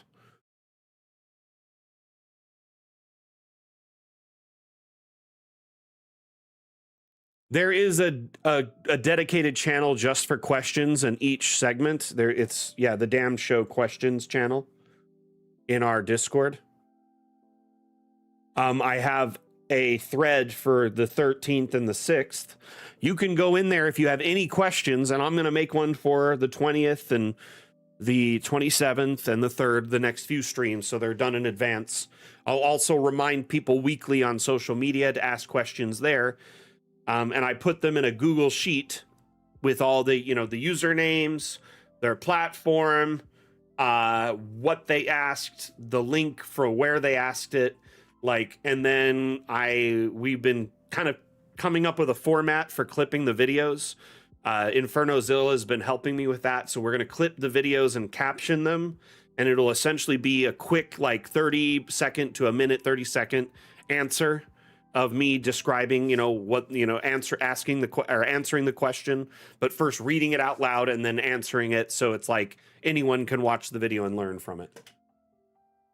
Anyway, really enjoy the question segment because it allows us to have teachable moments, so to speak. You know what I mean? For our community, and clips that we can share on social media, and also, pretty much, At the end of the day, having clips like that is just really useful for our community. We can put them in our tips and tricks section, even if they're not dedicated to one person, because a lot of people may want the answers to these. I made this little wandering caravan campsite ages ago. I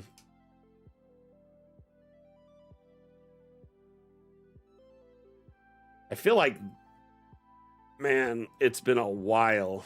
I don't even think this asset existed. I feel like it's been swapped out for something else at some point.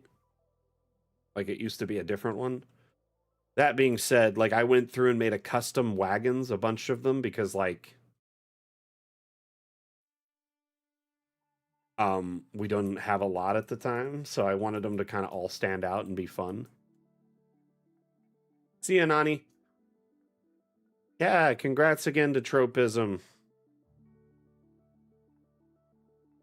But like if you look here, this is like just tents and cages and dog houses and chicken coops.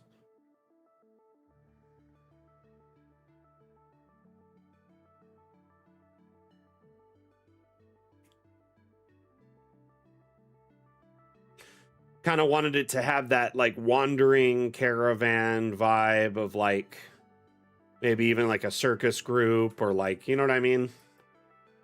Traveling entertainers. Does it like have cages with animals in them and or, possibly, food, goats, chickens, maybe a cow or a horse or horses.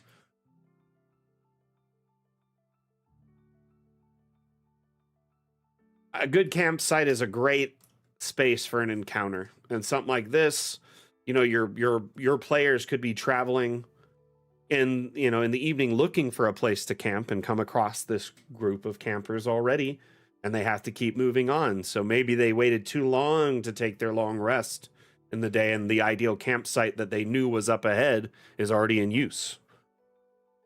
And these people may not want to share or be talking to outsiders. Notice how their campsite is turned inwards for in a defensive position, right? Having a circle of your caravans means it's more protected.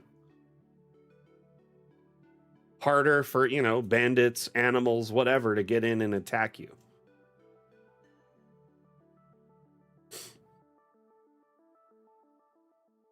Man, I made this map so long ago.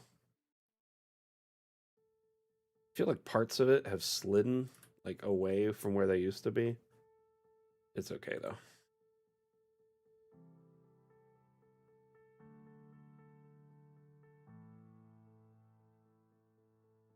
That takes me back for sure.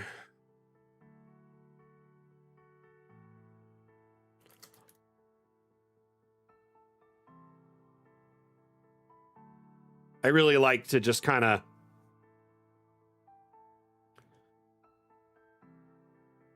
show how simple it is to have like a simple long rest or a campsite.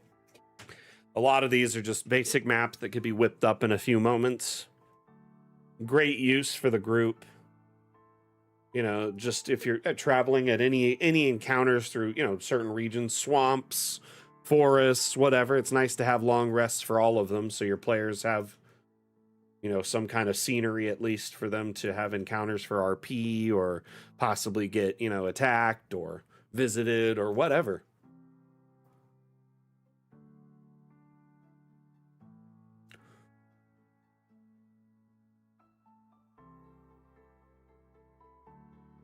Excuse me. Drink some more water. I got hiccups.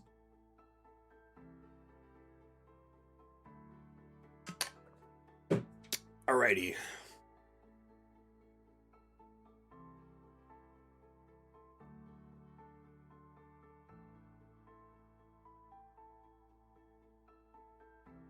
Let's start collecting votes, if anything. Do you have a tally of which ones have kind of been agreed on the most?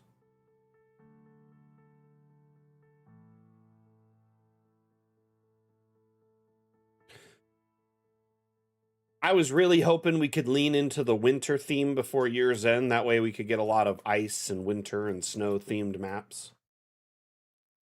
Solstice is a little bit more open-ended because it could be winter or summer, so that's nice, you know, for a worldwide type thing.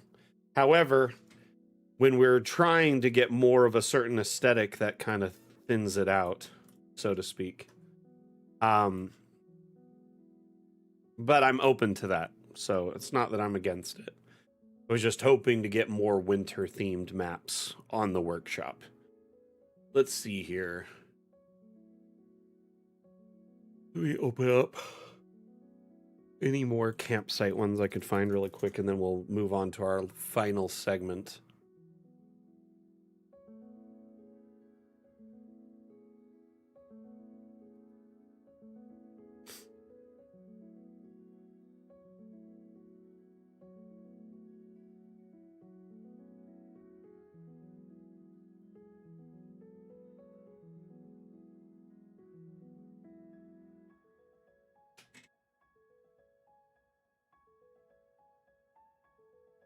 Huh. You know, I'm yawning today, and last night was the first bad night's sleep I've had in like over a week. I was getting like a Charlie horse in my leg because I was sleeping funny. It woke me up, and then I couldn't get back to sleep because my leg was hurting. So I think if that's like the only thing that woke me up and kept me up, not me like having breathing problems. So that's good. So I feel bad I'm yawning. I'm not bored or anything. I'm just like, did not sleep well. This kind of gives off like Lord of the Rings vibes. Doesn't it? It's like just a little campsite, the edge of a cliff near some lava.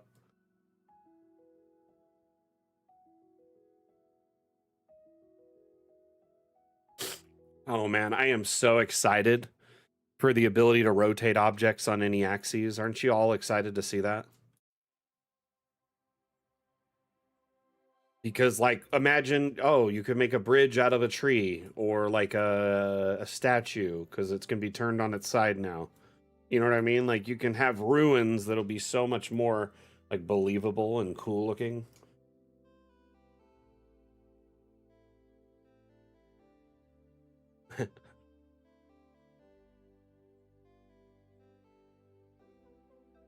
Yeah, it'd probably be pretty warm, right?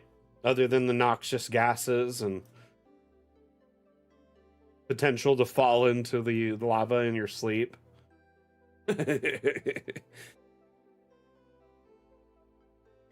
yes, I could see this as being pretty comfy overall. Jagged rocks, hard as granite, and not necessarily flat. Oh, it's igneous rock, by the way, which is incredibly sharp. Ugh.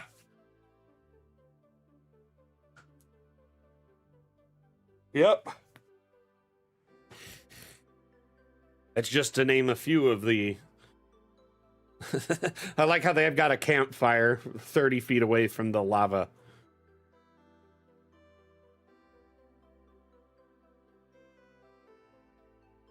I guess you wouldn't cook your dinner on the lava, though. Seems foolhardy.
That's a quaint little campsite.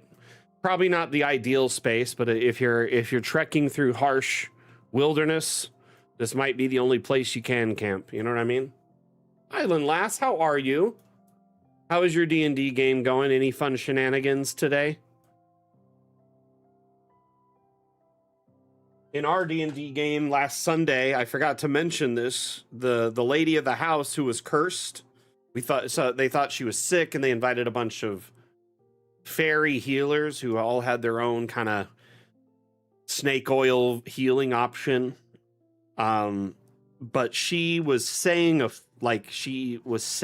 phrase in her mind over and over again on repeat. And then the phrase was also written on a piece of paper that she was clutching on.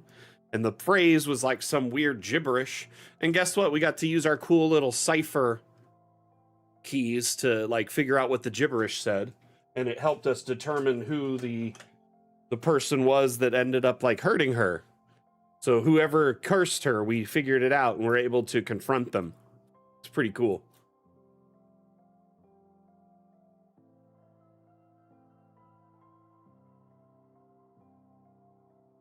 It did not tell us to drink our Ovaltine. Had it had told us that, I would have laughed. Because when we first got these decoder things, when the DM sent it to us in the mail, he said he was sending us something, let us know when you get it. When I first got it, that was the first thing I sent him, was the GIF of that scene from Christmas Story.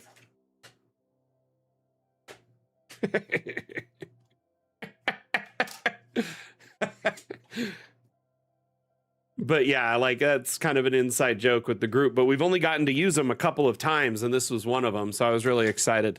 They're pretty neat. So like on the outside is a ring that has like a rotation. You can see there's like symbols. Trying to get it in the light there. So that outer ring, you first put the main symbol there, right?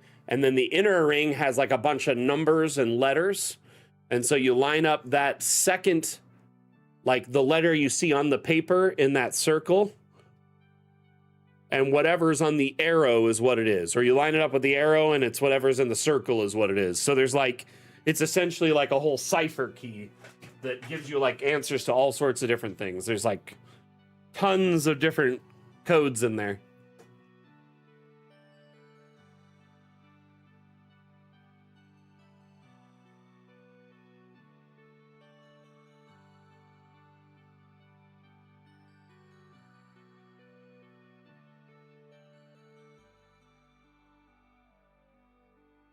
It's really cool, though, that you're running the game despite, you know, being down a couple people.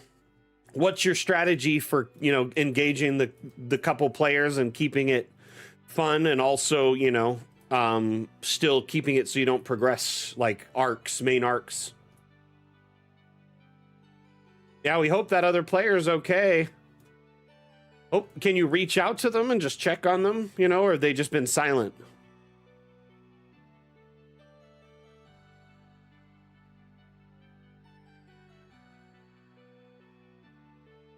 You know what? Let's wrap up this segment. We'll move into the final segment, which is damn features.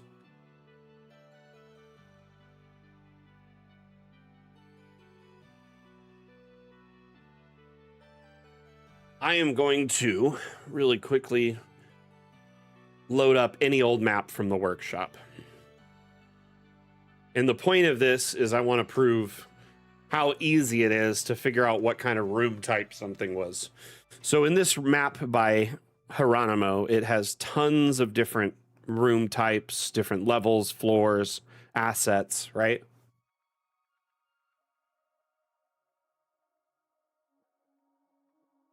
Hey, see you later, Highland Lass. Good luck. Thank you for dropping by.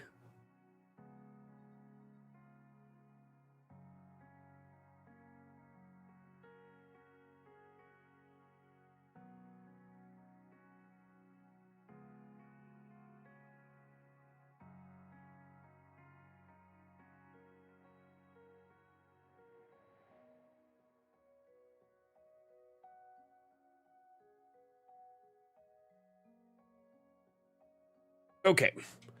So the feature I'd like to discuss today and educate you on is called the Edit Room tool.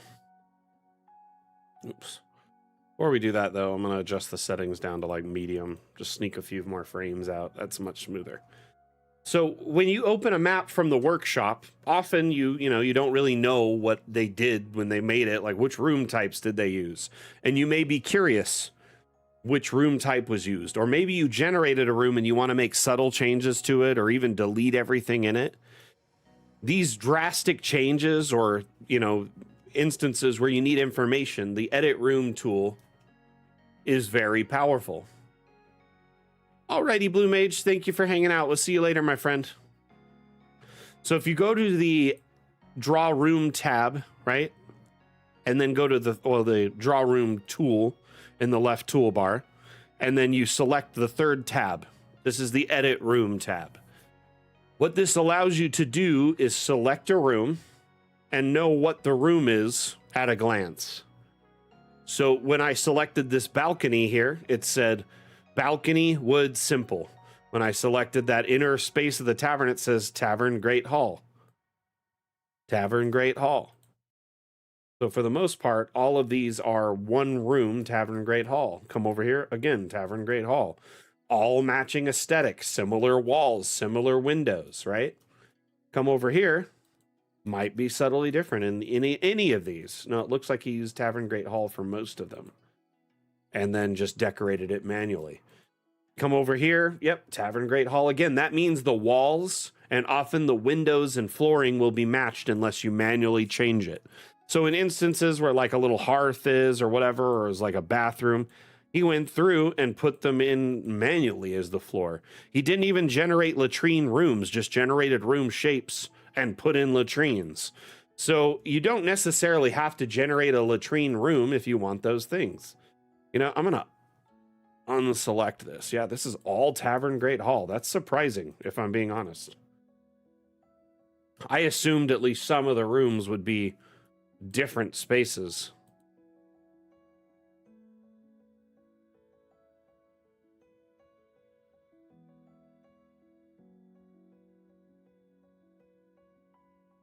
Yeah, let's put it up for voting. Sure, why not? But looking at Hieronymo's method, he uses one room type, just generates all the room shapes and fills them in how he wants. You know what I mean? Which is smart. Saves you a lot of time unless you're really after certain things like the balconies.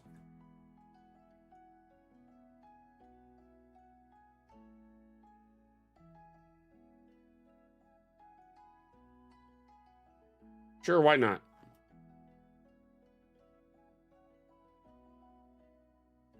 Interesting.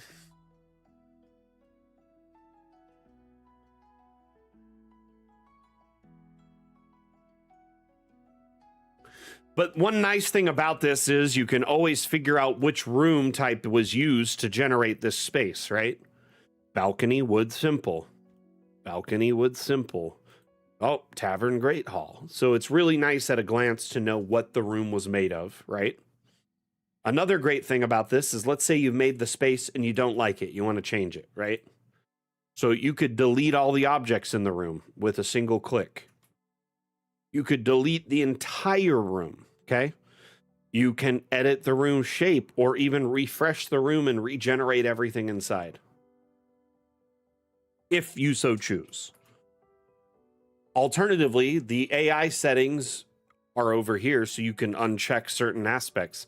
Maybe you really like the walls and windows and doors and floors, but you want to change the ceiling, which you can only do really by changing room type. So you would leave unchecked all the things you want to keep the same. So you're like, I want to leave all the objects and floors and walls, everything the same, but I'm going to change this from Tavern Great Hall to something else so the ceiling is different. Let's take a look at what the ceiling looks like in here so we just have an idea. So it's like these nice uniform wooden planks, right? So edit room tab, uncheck everything that I don't want changed. I'm going to change the room type to, let's just say, something else. Brewery. It may not change the ceiling at all. Heck, I could go to Abandoned Ruins and change it to a hovel, right? Notice nothing in that room changed when I did this, okay? Because I unchecked everything in there. Now I can select this character and look up, and the roofing is most likely different. Notice it's all that broken wood instead of the nice uniform wood. So the Edit Room tool gives you a lot of functionality that you may not even think exists. The ability to regenerate the space, delete all objects, or maybe regenerate just the ceiling or the floor, right? Is actually really nice. Instead of having to go through and redraw the whole room and the floor tool freaks out, you can quickly just regenerate it into something else. It's kind of neat sometimes.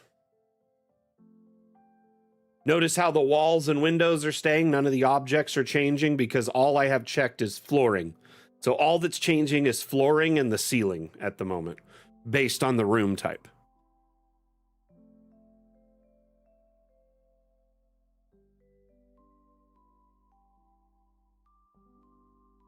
So the Edit Room tab can identify the room type that it was used to generate. It can change a lot of aspects of the room without absolutely murking the room.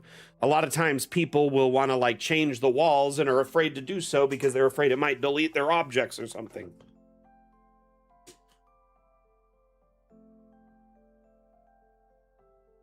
The ceiling is spawned by the room type, correct. So whenever you change the room type of a room, the ceiling above it is changed. It has nothing to do with the floor above it because the ceiling is tied to this room, not the room above it. So let's say you generate a room and there's several ceiling types per room type, usually 2 or 3. Maybe you want to change it to something else. I'm just going to go back to Great Hall here, right? We're going to select this room. We've seen it has a stone top. I'm going to just change it now back to Tavern and Great Hall. It automatically shuffled it. I can redo it a couple of times, see if we get a different flooring. Yep, there we finally got one that matched because there's several options usually for each room type, like 2 to 3. Now look at the ceiling. It's back to normal. Tis the Seasoning. Yeah, it could totally be its own. If we did choose Tis the Season, you could, that's fine if you did Tis the Seasons or Seasoning, just played on the words, that's fine too. I'm fine with either or.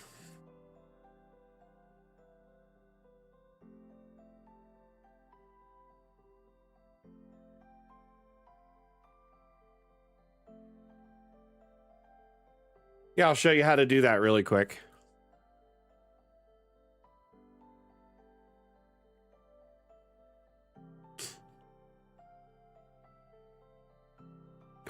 Honestly, this is an underrated feature that a lot of people don't really know exists, and there's not a whole lot of information about roofing and ceiling at the moment. So it looks like you chose one initially that was like a worn down type, most likely. Here, let's see what it tells me the room type is. Village Farmstead. So Village Farmstead, no worries. We're going to leave the floor as is. So often farmsteads will have the broken ceiling. If you refresh it a few times, it might change. So every time you refresh it, there's a chance it might shuffle in a different ceiling type. But I think farmsteads often have the broken ceiling. So it's best to just go into the Edit Room tab, uncheck everything, right? Because we want to keep all that. And then we're going to just change this from like Village Farmstead to, anything else. We could do cabin. Any of the other ones will have a different ceiling.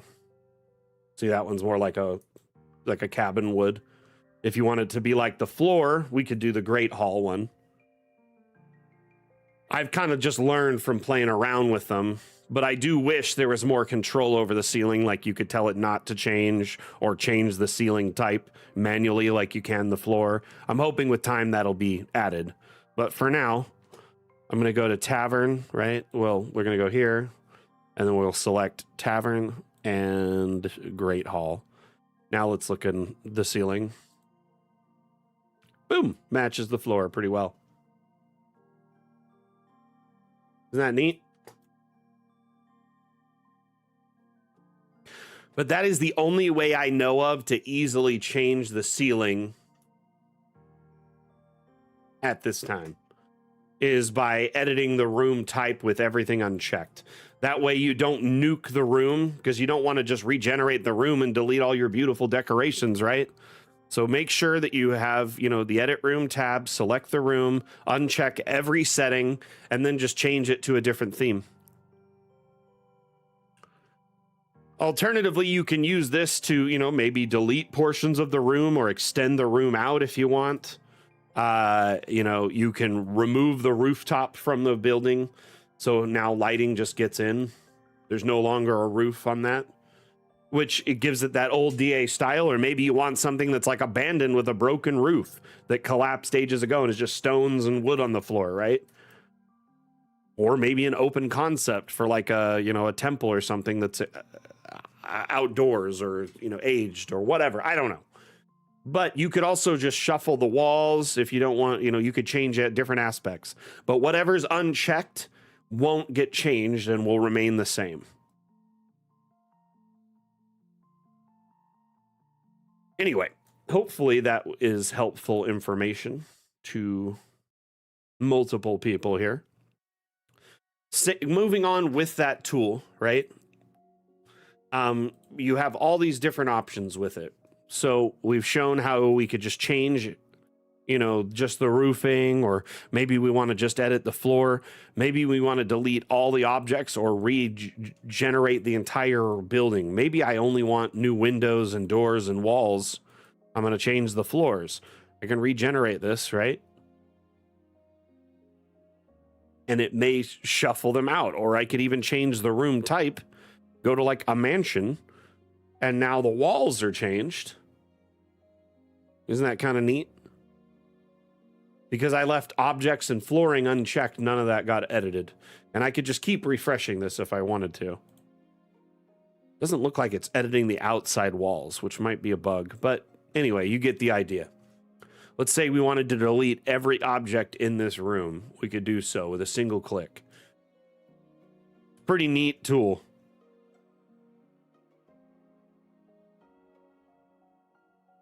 This bench? Yeah, I see her. She's tiny, but she's there. So does anyone have questions about this tool and how to use it, or ways that you can, you know, utilize it in your own map making?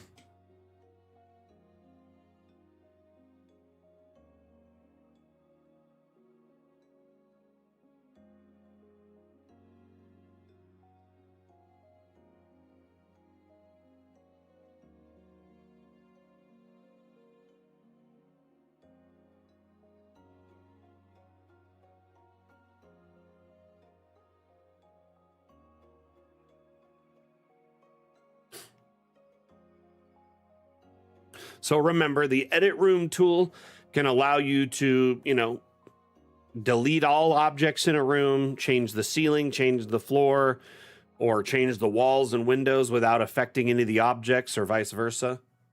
Oh, it's a beautiful garden, isn't it, Lizzie? Lizzie Plant over on Facebook says this is a very inspiring garden.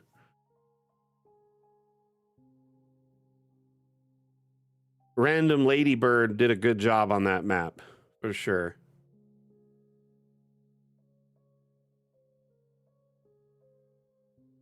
Does everyone have their holiday plans all locked in? You're going to be traveling, you're staying at home, you have friends and family visiting, doing anything interesting? My wife's birthday's coming up, so we're going to, you know, have a day just for her. I like to make her feel special on that day, especially because there's all the holidays coming up and then our anniversary after that. And it's like, it's all becomes a blur. So I really do my best to try and make sure that day is separate and isolated from the others. You know what I mean?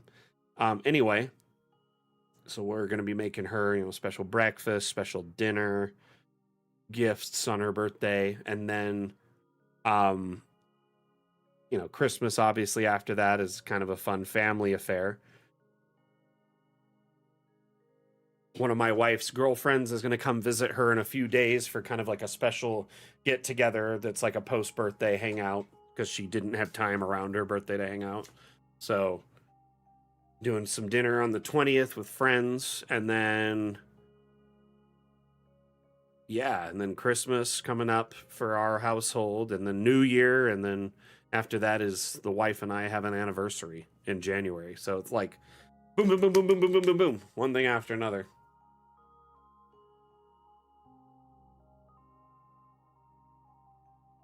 Oh, very cool, Random Ladybird. You have a talk to write entitled Monsters in the Woods about weird insects. That'll be fun. So is that something you're writing for work, or?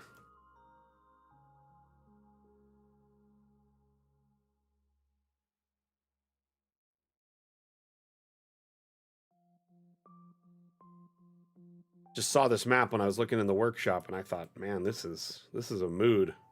This is very cool.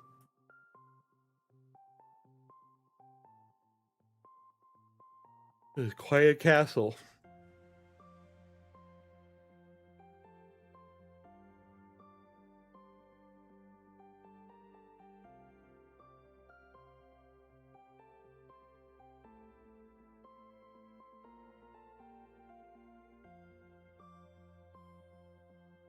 Oh, very cool.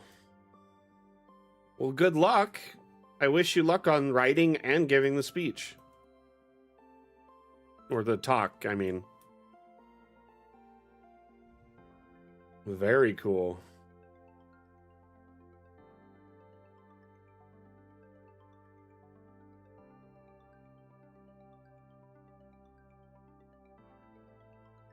Alrighty, everyone.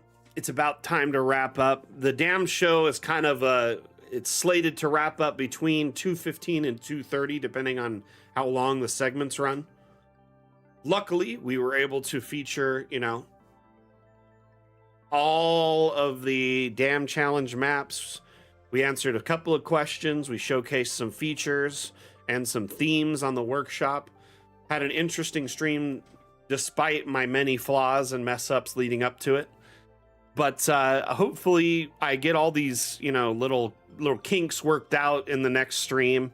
And remember, we have a guest on our next stream, Asmodeus, our beloved mod and amazing asset creator in our community, will be available to answer questions. And it'll be a fun little interview.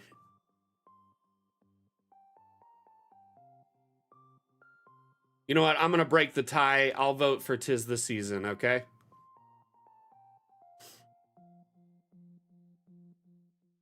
Hate to be that guy, but we're probably going to go with 'Tis the Season.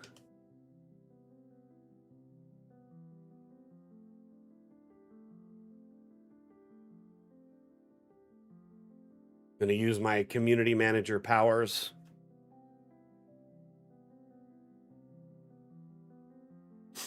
I just updated it so everyone will be able to see it.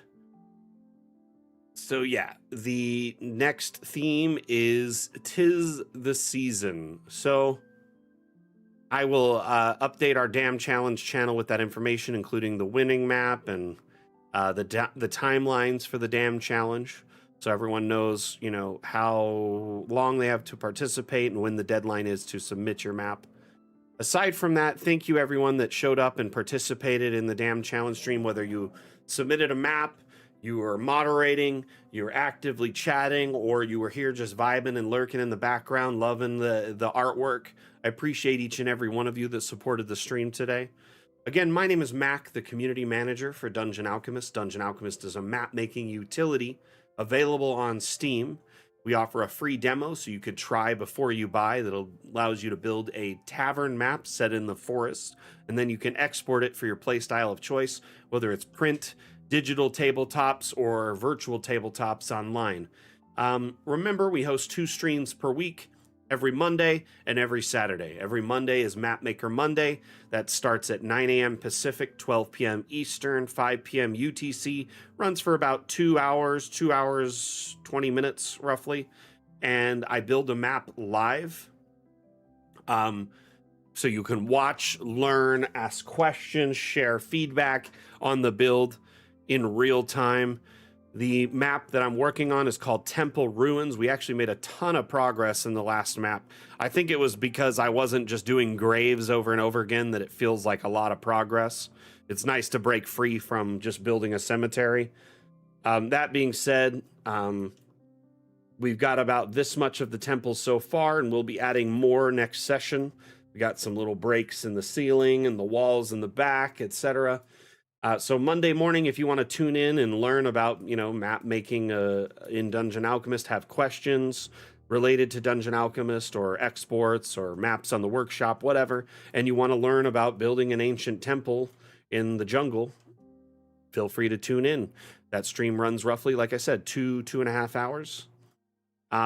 Otherwise, though, you can get support and ask questions any time of the day in our Discord or on our social media. So if you follow us on any of our social media platforms, whether it's on TikTok, Facebook,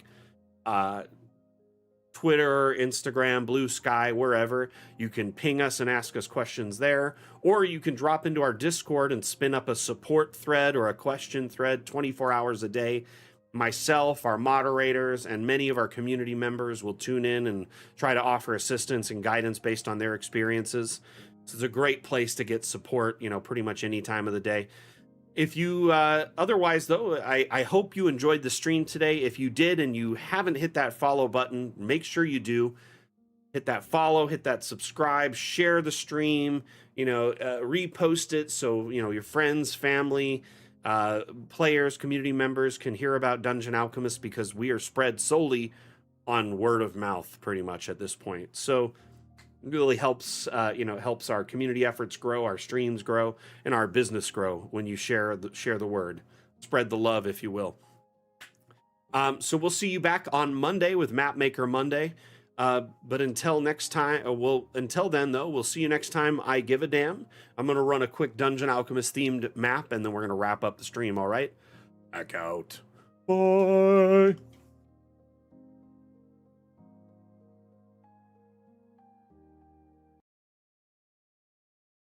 But can it handle curves?